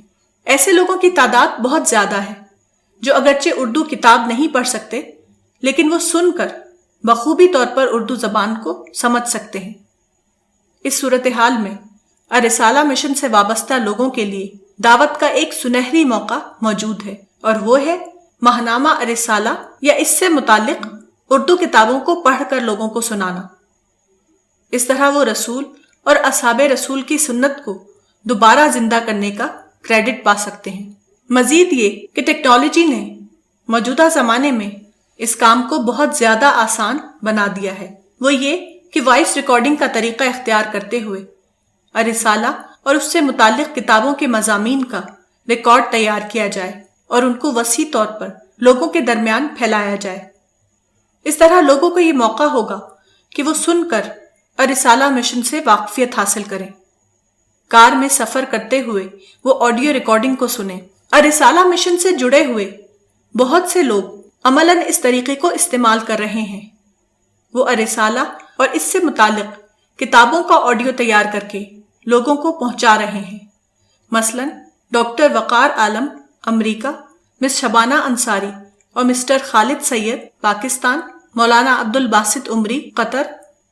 تاریخ بتاتی ہے کہ ہر مشن میں اس کا ایک ابتدائی زمانہ ہوتا ہے۔ اس زمانے میں مشن استحکام کا درجہ حاصل کرتا ہے۔ اس کے بعد وہ وقت آتا ہے جس کو مشن کی توسیع عام کا زمانہ کہہ سکتے ہیں۔ الرسالہ مشن سے وابستہ لوگوں کے لیے یہ موقع ہے کہ وہ ماڈرن ٹیکنالوجی کو استعمال کرتے ہوئے الرسالہ کی دعوت کو دعوی ایکسپلوژن کے دور میں پہنچا دیں۔ 1979 میں ایران کا انقلاب اسی طرح پیش آیا۔ آیت اللہ خمینی اس زمانے میں یورپ میں تھے۔ وہاں سے وہ اپنی تقریروں کے کیسٹ ایران بھیجتے تھے۔ یہ کیسٹ پورے ایران میں سنے جانے لگے۔ ایران کے اس انقلاب کو کیسٹ ریولوشن کہا جاتا ہے۔ A powerful and efficient network of opposition began to develop inside Iran, which smuggled cassette speeches by Khomeini and used other means. Cassette revolution کے اس طریقے کو بلا شبہ دعوت کے غیر سیاسی پرامن کام کے لیے کامیابی کے ساتھ دہرایا جا سکتا ہے۔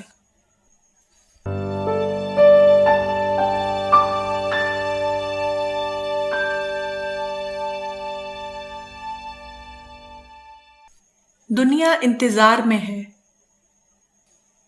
جولائی 1976 کی 6 تاریخ تھی اور شام 6 بجے کا وقت۔ میں شہر کی ایک سڑک سے گزر رہا تھا۔ اتنے میں ایک اجنبی دکاندار نے آواز دے کر مجھے روکا۔ مرنے کے بعد کیا آدمی پھر اسی جیون میں واپس آتا ہے؟ اس نے پنجابی زبان میں سوال کیا۔ نہیں، پھر کہاں جاتا ہے؟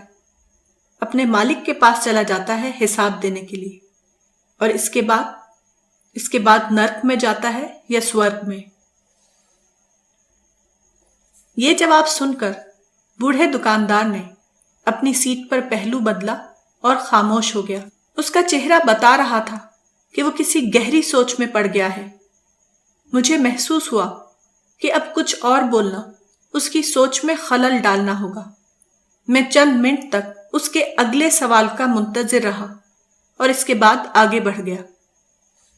اسی قسم کا ایک واقعہ مشہور امریکی مشنری بلی گریہم نے لکھا ہے۔ وہ اپنی کتاب دی سیکرٹ آف ہیپینس میں لکھتا ہے کہ دنیا کے ایک عظیم سیاستدان نے ایک بار اس سے کہا، I am an old man. Life has lost all meaning. I am ready to take a fateful leap into the unknown. Young man, can you give me a ray of hope? میں بوڑھا ہو چکا ہوں۔ زندگی نے اپنی تمام معنویت کھو دی ہے۔ عنقریب میں نامعلوم دنیا کی طرف ایک فیصلہ کن چھلانگ لگانے والا ہوں۔ اے نوجوان شخص، کیا تم مجھے امید کی کوئی کرن دے سکتے ہو؟ یہ موت ہر آدمی کا پیچھا کر رہی ہے۔ بچپن اور جوانی کی عمر میں آدمی اسے بھولا رہتا ہے، مگر بالآخر تقدیری فیصلہ غالب آتا ہے۔ بڑھاپے میں جب اس کی طاقتیں گھٹ جاتی ہیں، تب اسے محسوس ہوتا ہے کہ اب بہرحال کچھ دنوں کے بعد وہ مر جائے گا۔ اس وقت وہ مجبور ہوتا ہے کہ سوچے کہ مرنے کے بعد کیا ہونے والا ہے۔ اسے تلاش ہوتی ہے کہ وہ کوئی امید کی کرن پالے جو موت کے بعد آنے والے حالات میں اس کو روشنی دے سکے۔ یہ زندگی کا اہم ترین سوال ہے۔ اس سے باخبر کرنے کے لیے اللہ نے اپنے تمام پیغمبر بھیجے، مگر آج جو لوگ پیغمبر کے وارث ہیں وہ خود بھی شاید اس حقیقت کو بھول چکے ہیں۔ پھر ان سے کیا امید کی جائے کہ وہ دوسروں کو اس حقیقت سے باخبر کر سکیں گے؟ موت کے بعد انسان کے ساتھ کیا پیش آنا ہے، اسی کو بتانے کے لیے قرآن بھیجا گیا ہے۔ حاملین قرآن کی سب سے بڑی ذمہ داری یہ ہے کہ دنیا کو اس حقیقت سے باخبر کریں۔ اگر وہ اس کام کو نہ کریں تو قیامت کے دن جب قوموں کا حساب ہوگا، وہ اس بات کے مجرم قرار پائیں گے کہ ان کے پاس انسانیت کے لیے اہم ترین خبر تھی، مگر انہوں نے لوگوں کو اس سے آگاہ نہ کیا۔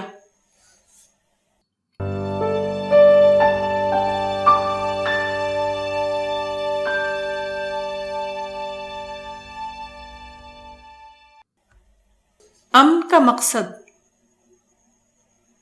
کا مقصد فوری فائدہ یا امیڈیٹ گین حاصل کرنا نہیں ہے، بلکہ مواقع کو پیدا کرنا ہے۔ امن پسندی کا تقاضا یہ ہے کہ جہاں امن کا ماحول موجود ہو، اس کو انسانی ترقی کے لیے استعمال کرنا، اور اگر امن کے حالات موجود نہ ہوں تو یک طرفہ کوشش کے ذریعے ایسے حالات پیدا کرنا جو پرامن ماحول بنانے والے ہوں۔ مثلا اگر کہیں دو قومی نظریے کا کلچر پایا جاتا ہو تو اس کو ختم کرنا اور انسانی نظریے کو فروغ دینا۔ اگر کہیں مطالباتی سیاست کا رواج ہو تو اس کو یک طرفہ اصلاح کے ذریعے ختم کرنا اور جدید نظریے کے مطابق پرامن اور صحت مند مسابقت کو رواج دینا وغیرہ۔ جدید تہذیب کے تحت جو کلچر بنا ہے وہ پرامن اور صحت مند مسابقت کا کلچر ہے۔ یہی کلچر اسلام میں بھی مطلوب ہے۔ مسلمانوں میں اگر کہیں اس کے برعکس کوئی کلچر پایا جاتا ہو تو وہ قدیم قبائلی کلچر کی باقیات کے طور پر ہیں۔ دو قومی نظریہ بھی اسی قسم کی قبائلی باقیات کا نتیجہ ہے۔ امن پسندی کی دو نظریاتی بنیادیں ہیں۔ ایک ہے مبنی بر افادیت امن پسندی، مثلا تجارتی فائدے کے لیے امن پسندی۔ یہ بھی ایک مطلوب امن پسندی ہے، لیکن اس کا کوئی اخروی انعام نہیں۔ دوسرا ہے مبنی بر دعوت امن پسندی۔ یہ مبنی بر اصول امن پسندی ہے اور اس کا انعام جنت ہے۔ مبنی پر دعوت امن پسندی آخرت کے انعام کے لیے ہوتی ہے اور اس کا اجر اللہ کے ہاں بہت زیادہ ہے۔ پیغمبر اسلام صلی اللہ علیہ وسلم نے قریش کے ساتھ جو صلح حدیبیہ کی تھی وہ مبنی بر دعوت امن پسندی تھی۔ یہ امن پسندی پیغمبرانہ اسوہ سے تعلق رکھتی ہے۔ اس نوعیت کی امن پسندی اس اعلیٰ اخلاق نبوی سے تعلق رکھتی ہے جس کے لیے قرآن میں یہ الفاظ آئے ہیں وَإِنَّكَ لَعَلَىٰ خُلُقٍ عَظِيمٍ، یعنی اور بے شک تم ایک اعلیٰ اخلاق پر ہو۔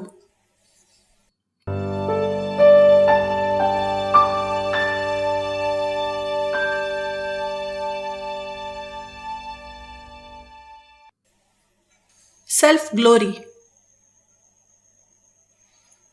ایک روایت حدیث کی مختلف کتابوں میں الفاظ کے معمولی فرق کے ساتھ آئی ہے۔ مستدرک الحاکم کے الفاظ یہ ہیں: عن ابی ہریرہ عن النبی صلی اللہ علیہ وسلم فیما یحکی عن ربہ عز وجل قال الکبریاء ردائی فمن نازعنی ردائی قسمتہ، یعنی ابو ہریرہ نبی صلی اللہ علیہ وسلم سے روایت کرتے ہیں، آپ اللہ تعالیٰ سے روایت کرتے ہیں کہ بڑائی میری چادر ہے، میری چادر کو جو مجھ سے چھیننے کی کوشش کرے گا میں اس کو توڑ دوں گا۔ قسم کا لفظی مطلب ہے توڑنا، ٹو ڈسٹرائے۔ یہ بات اس حدیث میں دنیا کے اعتبار سے ہے، یعنی جو آدمی ذاتی بڑائی یا سیلف گلوری کے نشانے کو لے کر تحریک چلائے گا وہ کبھی اپنے نشانے کو پورا کرنے میں کامیاب نہ ہوگا۔ خدا اس کی کوششوں اور قربانیوں کو بے نتیجہ بنا دے گا۔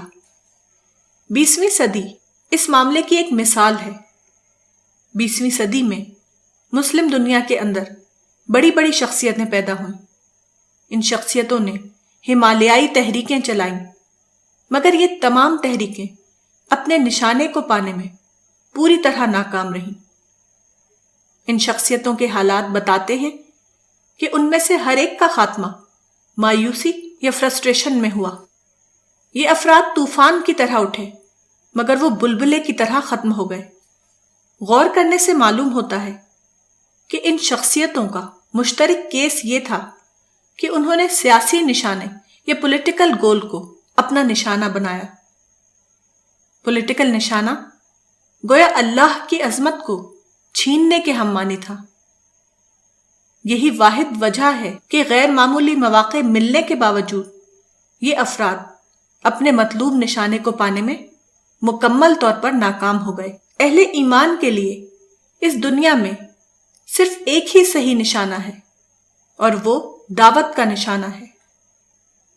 جو لوگ دعوت اللہ کو اپنا نشانہ بنائیں وہ اللہ کی مدد سے یقینی طور پر کامیاب رہیں گے۔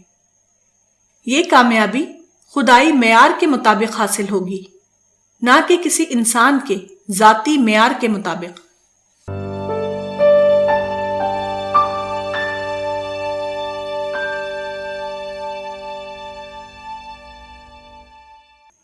اسلامی نظام 19ویں صدی کے نصف آخر میں کمیونسٹ نظریہ پھیلا۔ 1917 میں سوویت یونین میں پہلا کمیونسٹ نظام قائم ہوا۔ اب زیادہ منظم انداز میں اسٹیٹ کی سطح پر کمیونسٹ نظریے کا پروپیگنڈا پوری طاقت سے ہونے لگا۔ اس زمانے میں کمیونزم کا نظریہ اتنا زیادہ پھیلا کہ پروفیسر گیلبرتھ کے الفاظ میں دنیا میں کبھی کسی نظریے کو اتنا زیادہ فروغ حاصل نہیں ہوا جتنا فروغ کمیونزم کے نظریے کو حاصل ہوا۔ اس فکری ماحول میں جس طرح دوسرے لوگ متاثر ہوئے اسی طرح مسلمانوں کے بہت سے اہل علم بھی متاثر ہو گئے۔ مثلا مولانا حسرت موہانی، مولانا حفظ الرحمان سیوہاروی، ڈاکٹر محمد اقبال، جمال عبد الناصر وغیرہ۔ اس ماحول سے متاثر ہو کر مولانا ابو الاعلیٰ مودودی نے اسلام کو نظام کی اصطلاح میں بیان کرنا شروع کیا۔ انہوں نے کہا کہ اسلام ایک مکمل اجتماعی نظام ہے اور مسلم ملت کا یہ فرض ہے کہ وہ اس آئیڈیل انسانی نظام کو دنیا میں قائم کرے۔ ان لوگوں کے نزدیک جہاد کا مقصد یہ تھا کہ وہ انسانی ساخت کے نظاموں کو مغلوب کرے اور ان کی جگہ اسلام کے اعلیٰ نظام کا غلبہ قائم کر دے۔ مگر حقیقت یہ ہے کہ یہ تصور کمیونزم کے رد عمل میں پیدا ہوا، گویا کہ وہ کمیونزم کا اسلامی ایڈیشن تھا۔ قرآن میں اس کی کوئی بنیاد موجود نہیں، حتیٰ کہ پیغمبر اسلام اور خلفائے راشدین کے زمانے میں بھی ایسا کوئی معیاری نظام موجود نہ تھا۔ اگر دین خداوندی کا مقصد دنیا میں معیاری سماجی نظام بنانا ہو تو یہ نشانہ پوری تاریخ میں کبھی کسی پیغمبر کے زمانے میں پورا نہیں ہوا۔ گویا نظری اور عملی دونوں اعتبار سے یہ تصور ایک غیر ثابت شدہ تصور ہے اور اسی کے ساتھ ناقابل عمل بھی۔ قرآن میں جو احکام دیے گئے ہیں وہ زیادہ تر انفرادی نوعیت کے ہیں، نہ صرف ایمان اور عمل صالح بلکہ دوسرے معاملاتی احکام کی نوعیت بھی یہی ہے۔ مثلا اقیم الدین لِيَقُومُ النَّاسُ بِالْقِسْطِ كُونُوا قَوَّامِينَ لِلَّهِ شُهَدَاءَ بِالْقِسْطِ وَلَا يَجْرِمَنَّكُمْ شَنَآنُ قَوْمٍ عَلَىٰ أَلَّا تَعْدِلُوا اعْدِلُوا وغیرہ بھی اصلاً انفرادی احکام ہیں، نہ کہ حکومت کے ذریعے نافذ کیے جانے والے احکام۔ یہ صحیح ہے کہ قرآن میں کچھ ایسے قانونی احکام ہیں جو حکومتی معاملات سے تعلق رکھتے ہیں، مثلاً چوری، زنا، شراب خوری، قذف، قتل وغیرہ، مگر اس قسم کے احکام بہت کم ہیں۔ ان احکام کو وضع کرنے کا مقصد معیاری سماج بنانا نہیں ہے، بلکہ ان کا اصل مقصد یہ ہے کہ سماج میں ضروری نظم برقرار رہے۔ It is just to maintain a necessary level of order in society۔ اس نقطۂ نظر کا ایک ثبوت یہ ہے کہ معیاری سماج بنانے کے لیے جو نظام مطلوب ہے، اس کے کئی انتہائی اہم اجزاء کے بارے میں اسلام میں کوئی واضح حکم موجود نہیں۔ مثال کے طور پر یہ کہ خلیفہ یا حاکم کا تقرر کس طرح کیا جائے۔ پیغمبر اسلام صلی اللہ علیہ وسلم کے بعد عمر بن عبدالعزیز کو شامل کرتے ہوئے 5 ایسے صدر ریاست ہوئے ہیں جن کو متفقہ طور پر خلیفہ راشد کہا جاتا ہے، مگر ان 5 کے لیے تقرر کا طریقہ الگ الگ اختیار کیا گیا۔ اسی طرح شورا کے بارے میں کوئی متعین نظام یا ڈھانچہ اسلام کے دور اول میں موجود نہیں جو نمونے کی حیثیت رکھتا ہو۔ موجودہ دنیا امتحان کے لیے بنائی گئی ہے۔ یہاں ہمیشہ ہر ایک کے لیے ناموافق حالات موجود رہیں گے تاکہ امتحان کے تقاضے کو پورا کیا جا سکے۔ خدائی تخلیق کے مطابق معیاری دنیا موت کے بعد صرف جنت میں بنے گی۔ موجودہ دنیا میں انسان کا کام یہ ہے کہ وہ اپنے آپ کو اس قابل بنائے کہ اس کو اگلے دور حیات میں بننے والی معیاری دنیا یعنی جنت میں داخلہ مل سکے۔ موجودہ دنیا میں معیاری سماجی نظام بنانے کی کوشش کرنا گویا جنت کو موجودہ دنیا ہی میں تعمیر کرنا ہے، جو خدائی نقشے کے مطابق سرے سے ممکن ہی نہیں۔ خود پیغمبر اسلام صلی اللہ علیہ وسلم نے ہجرت کے بعد مدینہ میں اس کے سابقہ نظام کو علی حالہ ہی فتح مکہ تک باقی رکھا۔ سماجی نظام کے بارے میں اسلام کا تصور یہ ہے کہ اگر ایسا نظام عملاً موجود ہو جو اہل ایمان کے لیے کوئی مسئلہ پیدا نہ کرے تو اس سے ٹکراؤ نہیں کیا جائے گا۔ اس کو عملاً تسلیم کرتے ہوئے اس کے تحت افراد اور ادارے کی سطح پر اسلام کی پیروی جاری رکھی جائے گی۔ یہی وجہ ہے جس کی بنا پر حضرت یوسف علیہ السلام نے اپنے وقت کے مشرک بادشاہ سے ٹکراؤ نہیں کیا، کیونکہ وہ ایک عادل بادشاہ تھا اور اس کے تحت پیغمبر یوسف علیہ السلام توحید کے تقاضے پورے کرتے ہوئے رہ سکتے تھے۔ اسی طرح پیغمبر اسلام کے اصحاب مکی دور کے آخر میں مکہ سے ہجرت کر کے حبش چلے گئے۔ اس وقت وہاں ایک عیسائی بادشاہ کی حکومت تھی۔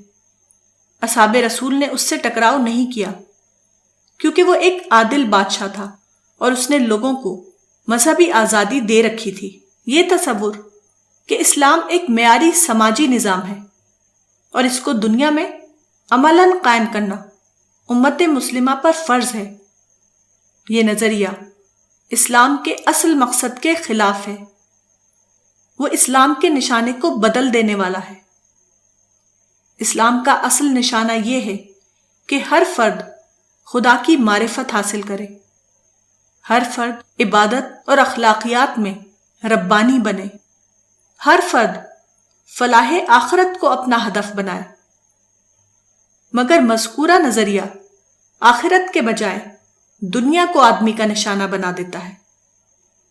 وہ تعمیر آخرت کے بجائے تعمیر دنیا کو اپنی منزل مقصود سمجھ لیتا ہے۔ اسلام ایک ربانی مذہب ہے، مگر مذکورہ تصور اسلام کو ایک مادی اور سیاسی مذہب میں تبدیل کر دیتا ہے۔ اسلام کا اصل مقصد یہ ہے کہ آدمی خدا کو دریافت کرے، وہ اپنے اندر ربانی شخصیت کی تعمیر کرے، وہ اپنے روزمرہ کے واقعات میں حقیقت اعلیٰ کی جھلکیاں دیکھنے لگے۔ وہ دنیا کی زندگی کو فتنہ یا آزمائش اور آخرت کی زندگی کو اصل مطلوب سمجھنے لگے۔ جو آدمی اس قسم کا ذہن رکھتا ہو اس کے لیے موجودہ دنیا میں معیاری قسم کا سماجی اور سیاسی نظام بنانا ایسا ہی ہے جیسے کہ ٹرین کا کوئی مسافر کسی پلیٹ فارم پر اپنی پسند کا گھر بنانے لگے۔ قرآن میں جنت کا تذکرہ کرتے ہوئے کہا گیا ہے لِمِثْلِ هَٰذَا فَلْيَعْمِلِ الْعَامِلُونَ، یعنی ایسی ہی کامیابی کے لیے عمل کرنے والوں کو عمل کرنا چاہیے۔ اسی طرح حدیث میں آیا ہے کہ رسول اللہ صلی اللہ علیہ وسلم نے کہا اللہم لا عیش الا عیش الآخرہ، صحیح بخاری، یعنی اے اللہ زندگی تو آخرت کی زندگی ہے۔ اس طرح کی تعلیمات قرآن و حدیث میں کثرت سے آئی ہیں۔ ان تعلیمات سے ایک شخص کے اندر جو ذہن بنتا ہے وہ مذکورہ نظامی تصور سے مطابقت نہیں رکھتا۔ یہ کہنا صحیح ہوگا کہ مذکورہ قسم کا نقطہ نظر آدمی کو ایک قسم کا اسلامی کمیونسٹ بناتا ہے۔ وہ حقیقی معنوں میں اسلامی شخصیت کی تعمیر نہیں کرتا۔ اس فرق کو بتانے کے لیے ربانی اسلام اور سیاسی اسلام کا لفظ استعمال کیا جا سکتا ہے۔ ربانی اسلام آدمی کے اندر معرفت خداوندی کا ذہن بناتا ہے۔ وہ آدمی کے اندر احتساب خواہش کا جذبہ پیدا کرتا ہے۔ وہ جنت کے تصور میں جینے لگتا ہے۔ اس کے صبح و شام آخرت کی یادوں میں بسر ہونے لگتے ہیں۔ وہ دنیا کی کامیابی کو غیر اہم اور آخرت کی کامیابی کو اہم سمجھنے لگتا ہے۔ وہ دنیا کو صرف بقدر ضرورت لینا چاہتا ہے اور آخرت کو بقدر شوق۔ اس کی نظر میں دنیا کی کامیابی غیر اہم بن جاتی ہے اور آخرت کی کامیابی اہم۔ اس کے برعکس ذہن وہ ہے جو سیاسی اسلام کے نظریے کے تحت تیار ہوتا ہے۔ ایسے آدمی کی سوچ سیاسی سوچ ہوتی ہے۔ سیاسی اور حکومتی چیزیں اس کی توجہ کا مرکز بن جاتی ہیں۔ سیاسی نوعیت کی چیزیں شعوری یا غیر شعوری طور پر اس کے لیے اولین بن جاتی ہیں اور ربانی نوعیت کی چیزیں عملاً ثانوی حیثیت اختیار کر لیتی ہیں۔ عبادت کے معاملے میں وہ صرف اس کے ظاہری فارم پر قناعت کر لیتا ہے۔ اس کے اخلاق سیاسی مصلحتوں کے تابع ہو جاتے ہیں۔ تقوی اور خشیت اور اخبات اور تضرع جیسی چیزیں اس کے مزاج کے اعتبار سے اجنبی چیزیں بن جاتی ہیں۔ ایسے لوگوں کی مجلس میں اگر آپ بیٹھیں تو آپ کو زیادہ تر سیاسی باتیں سننے کو ملیں گی، نہ کہ ربانیت اور للہیت کی باتیں۔ اسلام کا اصل مقصد فرد بنانا ہے، نہ کہ سماجی اور حکومتی نظام بنانا۔ جس سماج میں افراد قابل لحاظ تعداد میں تیار ہو جائیں وہاں یقیناً سماجی سطح پر بھی اس کا ظہور ہوگا۔ مگر جہاں تک دعوتی نشانے کا تعلق ہے، اسلام کا اصل نشانہ تعمیر افراد ہے، نہ کہ سماجی اور حکومتی ڈھانچہ بنانا۔ اسلام کے فکری مطالعے میں اس کو بطور اصول ماننا ضروری ہے۔ اگر اس کو نہ مانا جائے تو کہنے والا یہ کہہ سکتا ہے کہ کسی بھی پیغمبر نے مکمل نظام کے احکام نہیں بتائے اور نہ کسی بھی پیغمبر نے عملی طور پر اس کا کوئی نمونہ پیش کیا۔ حقیقت یہ ہے کہ اس اصول کو ملحوظ نہ رکھنے کی صورت میں تمام پیغمبروں کی تحریک نعوذ باللہ فکری اور عملی دونوں اعتبار سے ناقص اور ناتمام نظر آتی ہے۔ قرآن کے مطالعے سے معلوم ہوتا ہے کہ پیغمبروں کی تحریک کا اصل مقصد یہ تھا کہ ایسے اعلیٰ افراد کو تیار کیا جائے جو آخرت کی ابدی جنت میں بسائے جانے کے قابل ہوں۔ پیغمبروں کی تحریک کا مقصد یہ نہیں تھا کہ آج ہی لوگوں کے لیے ایک ایسی دنیا بنائی جائے جہاں وہ آخرت اور یوم الحساب سے پہلے ہی اپنے رہنے کے لیے ایک جنت کو حاصل کر سکیں۔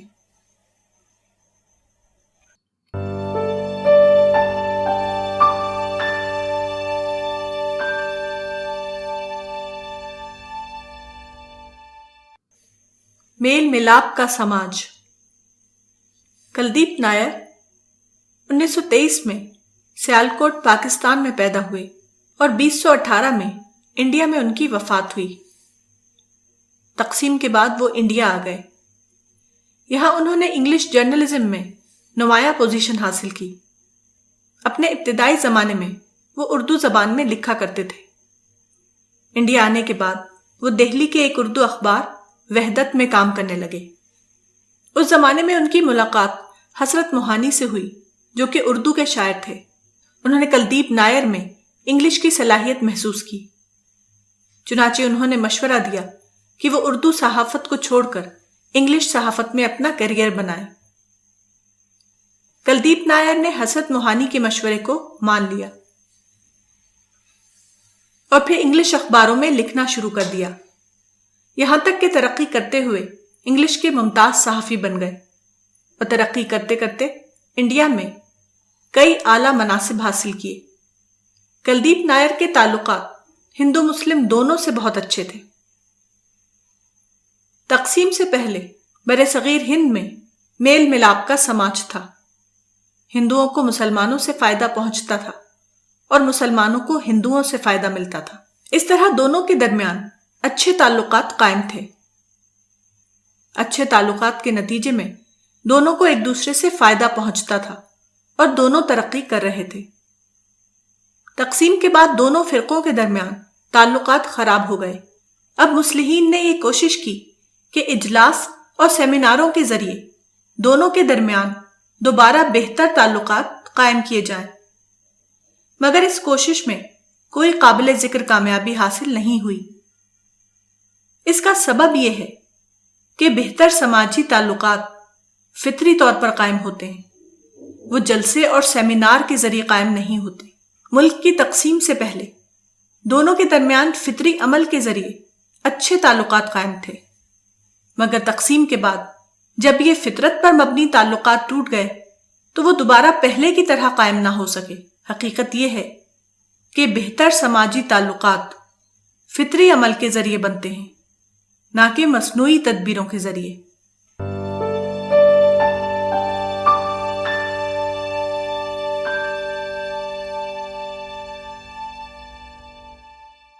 ایک سنگین برائی۔ ایک حدیث رسول ان الفاظ میں آئی ہے: ایاکم والشح فإنہ دعا من قبلکم فاستحلوا محارمہم وسفکوا دماءہم وقطعوا ارحامہم۔ مسند احمد۔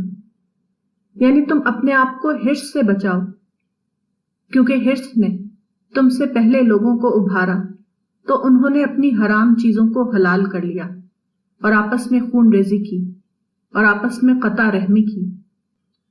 شوہ کا مطلب ہے حرص یا گریڈ، یعنی زیادہ چاہنا۔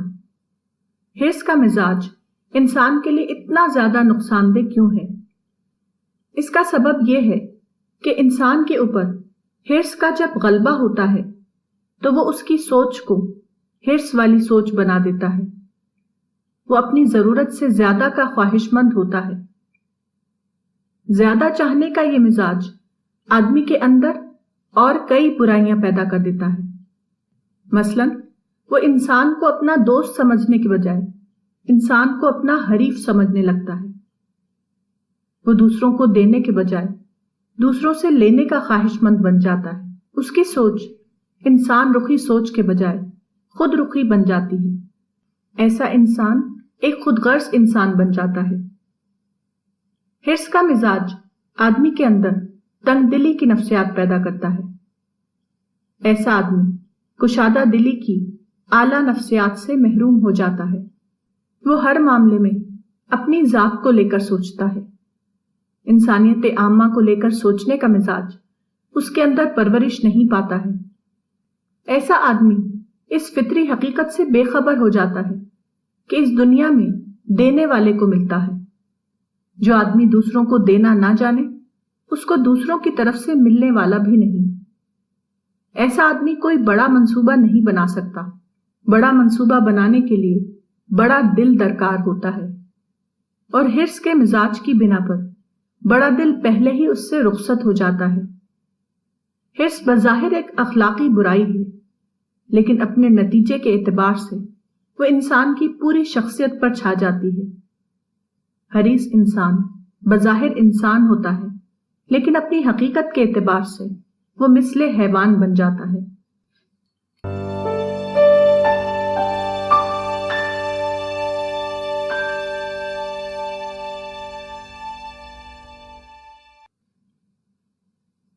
بڑھاپے کا دور۔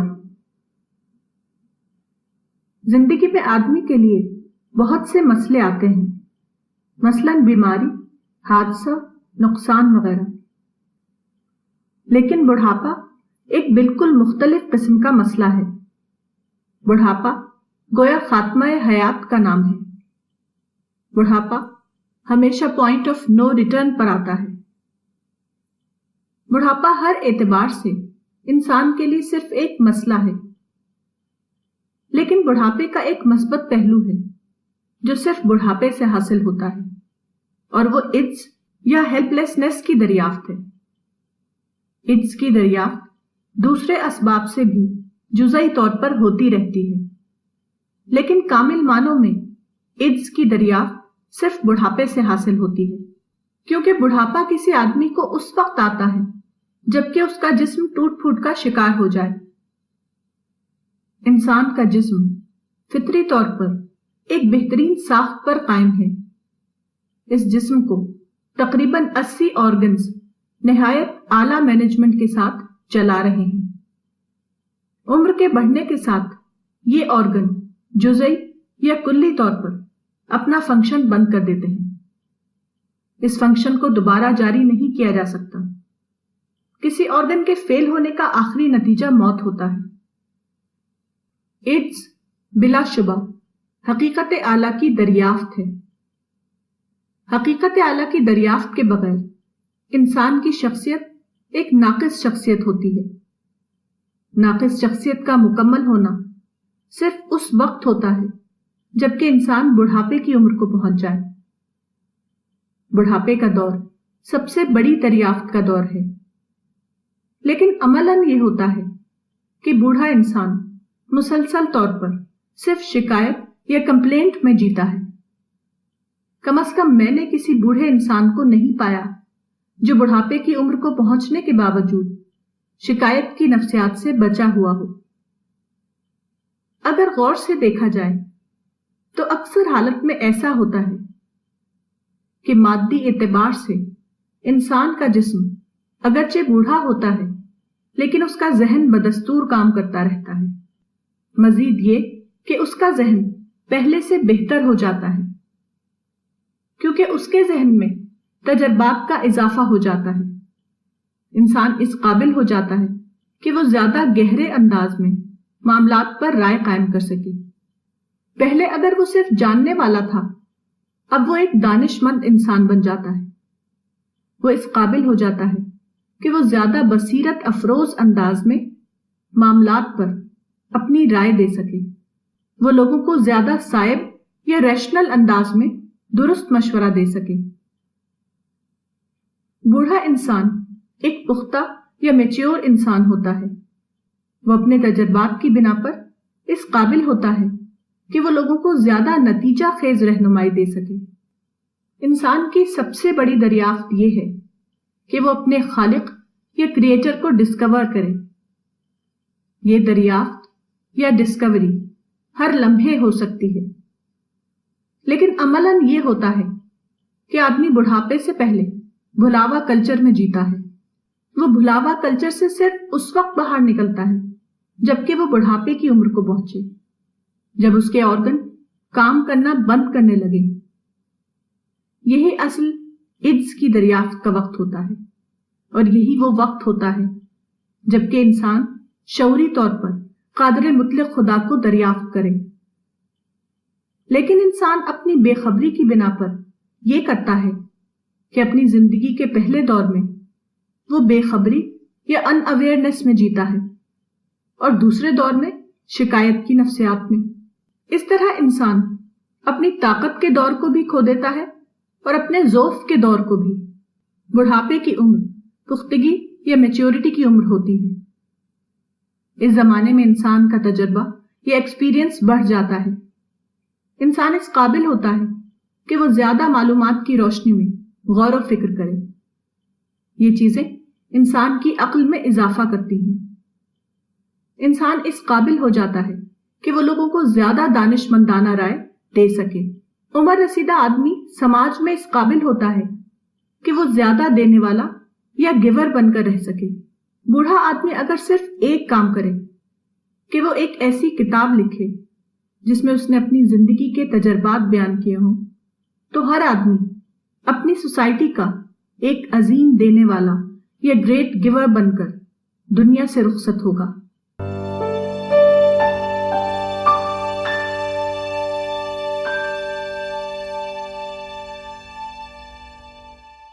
پختگی کیا ہے؟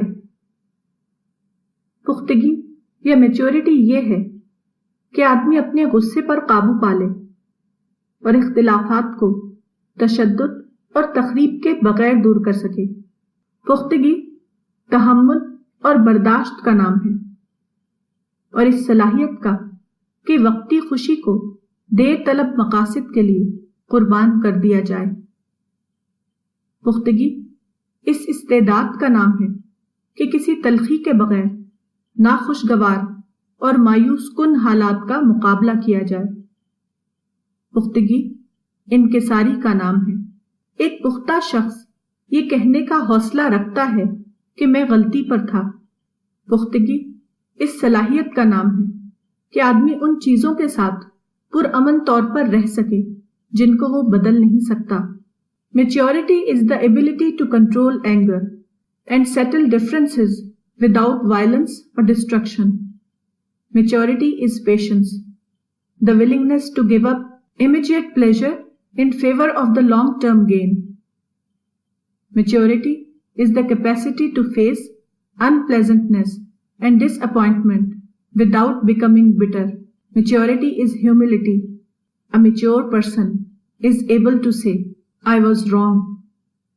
Maturity is the ability to live in peace with things we cannot change. پختگی دراصل حقیقت واقعہ کے اعتراف کا دوسرا نام ہے۔ وہ ساری صفتیں جن کو پختگی کہا جاتا ہے، وہ سب حقیقت واقعہ کے اعتراف سے پیدا ہوتی ہیں۔ حقیقت واقعہ کے اعتراف کا مطلب یہ ہے کہ آدمی اس بات کو جانے کہ کہاں اس کی حد ختم ہوتی ہے اور کہاں سے دوسری طاقتوں کی حد شروع ہو جاتی ہے۔ وہ کیا چیز ہے جو فطرت کے قانون کے مطابق اس کے لیے ممکن ہے، اور وہ کیا چیز ہے جو فطرت کے قانون کے مطابق اس کے لیے ممکن نہیں۔ حقیقت واقعہ کا اعتراف آدمی کو اس قابل بناتا ہے کہ وہ اقدام سے پہلے اس کے انجام کو سوچے، وہ اپنے عمل کی نتیجہ خیز منصوبہ بندی کرے۔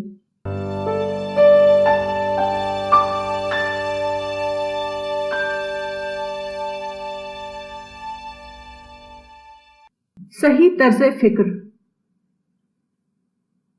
صحیح طرز فکر یا رائٹ تھنکنگ حکیمانہ طرز فکر کی ایک اعلیٰ قسم ہے۔ اصل یہ ہے کہ ہم جس دنیا میں جیتے ہیں یا صبح و شام گزارتے ہیں، اس میں چیزیں الگ الگ نہیں ہیں، بلکہ مخلوط یا مکسڈ حالت میں ہیں۔ اس بنا پر بظاہر چیزوں کے بارے میں صحیح رائے قائم کرنا مشکل ہو جاتا ہے۔ چیزوں کے بارے میں صحیح رائے اس وقت قائم ہوتی ہے جبکہ آپ چیزوں کو الگ الگ کر کے دیکھ سکیں۔ اس تجزیاتی مطالعے کے بغیر آدمی کے اندر صحت فکر پیدا نہیں ہو سکتی۔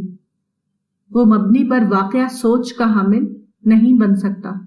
مثلا ایک شخص اپنے بارے میں یا اپنی کمیونٹی کے بارے میں یہی کہے گا کہ ہمارے اوپر ظلم ہو رہا ہے۔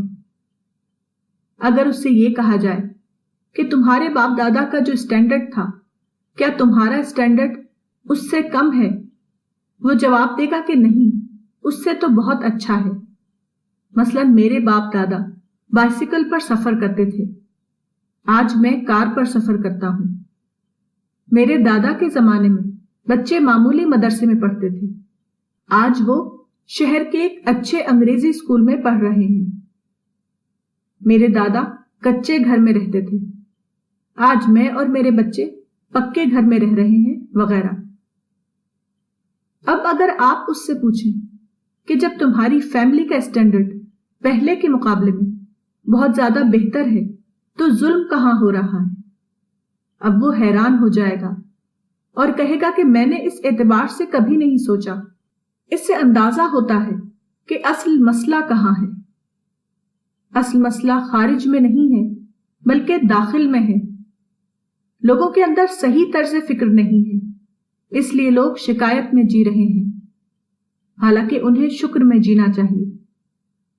صحیح طرز فکر تجزیاتی فکر کا نام ہے۔ اگر آپ کے اندر ڈیٹیچڈ تھنکنگ ہو، اگر آپ تجزیاتی انداز میں سوچنا جانتے ہوں، تو آپ درست طرز فکر کے حامل بن سکتے ہیں۔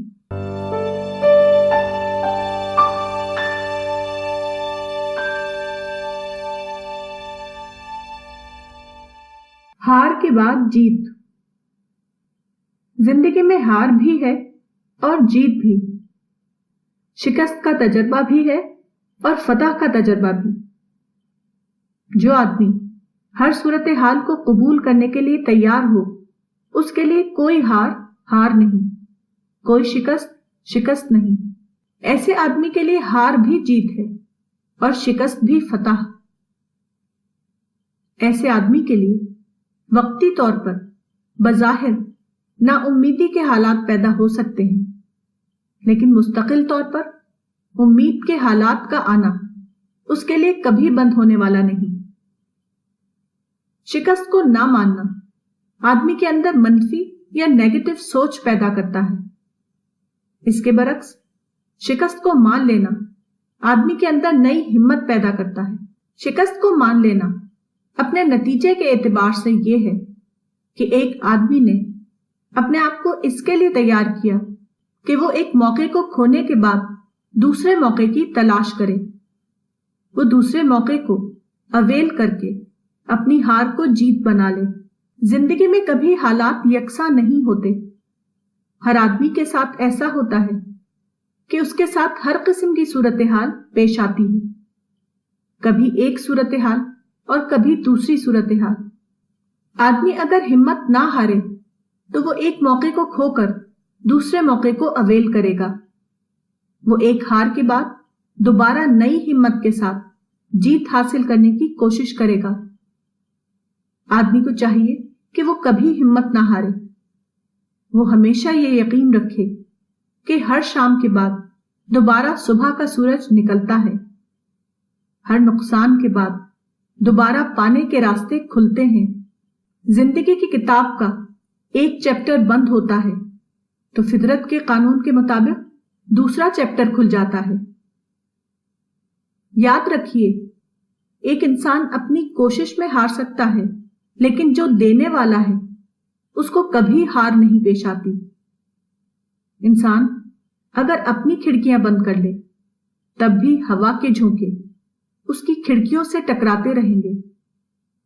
انسان اگر اپنا دروازہ بند کر لے تب بھی سورج کی روشنی اس کا انتظار کرتی ہے کہ انسان کب اپنا دروازہ کھولے اور وہ اس کے کمرے میں داخل ہو جائے۔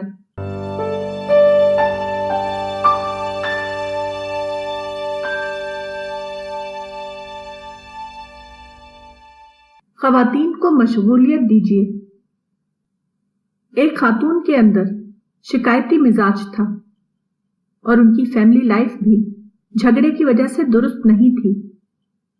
اس کے بعد یہ ہوا کہ حالات کی وجہ سے ان کو ایک جاب مل گیا اور وہ اس میں مشغول ہو گئیں۔ اب معاملہ یہ ہوا کہ وہ گھر میں خوش رہنے لگیں اور ان کی فیملی لائف بھی درست راستے پر چلنے لگی۔ اسی طرح ایک اور خاتون کے بارے میں یہ معلوم ہوا کہ وہ جب گھر میں خالی تھیں تو ان کی گھریلو زندگی بھی ٹھیک نہیں تھی۔ اس کے بعد یہ ہوا کہ انہوں نے اسکول میں ٹیچر کی جاب حاصل کر لی، پھر انہوں نے اپنی کمائی سے اپنے شوہر کو عمرہ کروایا۔ اب ان دونوں خواتین کی زندگی ایک باحوصلہ خاتون کی زندگی بن گئی ہے۔ بجائے شکایتی باتوں کے اب وہ تعمیری باتیں کرنا زیادہ پسند کرتی ہیں۔ عام طور پر یہ سمجھا جاتا ہے کہ تربیت کا طریقہ یہ ہے کہ بیٹھ کر سمجھایا جائے۔ تربیت کا زیادہ بہتر طریقہ یہ ہے کہ خواتین کو مشغولیت دی جائے، ان کو مشغول رہنے کا فن سکھایا جائے، خاص طور پر ایسی مشغولیت جو ان کے لیے مزید آمدنی کا ذریعہ بن جائے۔ مثلا دونوں خواتین اپنے گھروں میں جب تک خالی تھیں ان کا گھریلو معاملہ درست نہیں تھا، لیکن جب ان کو جاب کی شکل میں ایک مشغولیت مل گئی تو ان کی گھریلو زندگی درست ہو گئی۔ مشغولیت اپنے آپ میں تربیت کا ذریعہ ہے۔ مشغولیت آدمی کے اندر تعمیری ذہن پیدا کرتی ہے۔ مشغولیت آدمی کے اندر یہ احساس پیدا کرتی ہے کہ وہ اپنے خاندان میں، اپنے سماج کا ایک مفید حصہ ہے۔ مشغولیت آدمی کو اپنے سماج کا دینے والا ممبر یا گیور ممبر بناتی ہے۔ مشغولیت آدمی کو یہ احساس دیتی ہے کہ دوسرے بہت سے انسانوں کی طرح وہ بھی سماج کا مفید عنصر بن سکتا ہے۔ مشغولیت کے مزید بہت سے فائدے ہیں۔ مثلا مشغولیت انٹریکشن میں اضافہ کرتی ہے۔ مشغولیت آدمی کی تخلیقیت یا کریٹیوٹی بڑھاتی ہے۔ مشغولیت آدمی کے اندر وسعت نظری یا براڈ مائنڈڈنیس پیدا کرتی ہے۔ مشغولیت آدمی کی عزت نفس میں اضافہ کرتی ہے۔ مشغولیت آدمی کے احساس شکر میں اضافہ کرتی ہے۔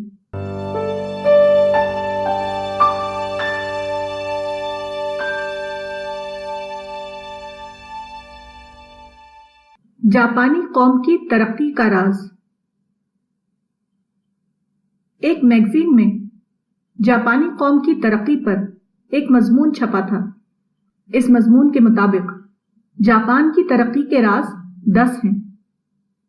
وہ 10 راز یہ ہیں: نمبر 1، سب سے زیادہ کام کرنے والی قوم۔ نمبر 2، احساس ذمہ داری۔ نمبر 3، کفایت شعاری۔ نمبر 4، ان کے ہاں وفاداری کو انتہائی اہمیت حاصل ہے۔ نمبر 5، نئی نئی ایجادات اور ایجاد شدہ چیزوں میں جدت کی ہمہ وقت کوشش کرنا۔ نمبر 6، ہمت نہیں ہارنا۔ نمبر 7، مطالعے کا شوق۔ نمبر 8، ٹیم بنا کر کام کرنا۔ نمبر 9، بچپن ہی سے اپنے پیروں پر کھڑا ہونا سکھانا۔ نمبر 10، ترقی اور ٹیکنالوجی کے باوجود اپنے کلچر اور ثقافت سے جڑے رہنا۔ جاپان کی ترقی کے لیے یہ 10 صفات اصل نہیں ہیں۔ اصل صفت صرف ایک ہے اور بقیہ صفتیں اس اصل کے نتیجے کے طور پر پیدا ہوئی ہیں۔ جاپان کی ترقی کا اصل سبب وہ ہے جس کو جاپان کے بادشاہ نے ان الفاظ میں بیان کیا تھا: ہمیں ناقابل برداشت کو برداشت کرنا ہے تاکہ ہم نیا جاپان وجود میں لا سکیں۔ حقیقت یہ ہے کہ زندگی میں ہمیشہ کچھ مسائل ہوتے ہیں۔ عام لوگ یہ کرتے ہیں کہ وہ مسائل کو حل کرنے میں الجھ جاتے ہیں، اور پھر یہ ہوتا ہے کہ اپنا سب کچھ خرچ کرنے کے باوجود نہ مسائل حل ہوتے ہیں اور نہ مطلوب حاصل ہوتا ہے۔ اس کے برعکس دوسری عالمی جنگ کے بعد جاپان کے سامنے بہت بڑے بڑے مسائل تھے، لیکن جاپان نے مسائل کو مکمل طور پر نظر انداز کیا اور اپنی ساری توجہ مواقع کو اویل کرنے میں لگا دیا۔ اسی دانش مندانہ اصول کو اختیار کرنے کا نتیجہ تھا کہ جاپان 25 سال کے بعد ایک نئی عالمی طاقت بن کر ابھر آیا۔ مذکورہ مضمون میں جاپان کے بارے میں جن 10 صفات کا ذکر کیا گیا ہے، یہ یا ایسی 10 اور صفات ہمیشہ بطور نتیجہ پیدا ہوتی ہیں جب انسان صحیح نقطۂ آغاز یا سٹارٹنگ پوائنٹ کو دریافت کر لے اور اپنی پوری توجہ اسی ایک نشانے کے حصول پر لگا دے تو اس کی ذہنی صلاحیتیں ایک صحیح رخ پر بیدار ہو جاتی ہیں۔ اس کے بعد آدمی کے اندر دوسری تمام خصوصیات اپنے آپ پیدا ہو جاتی ہیں۔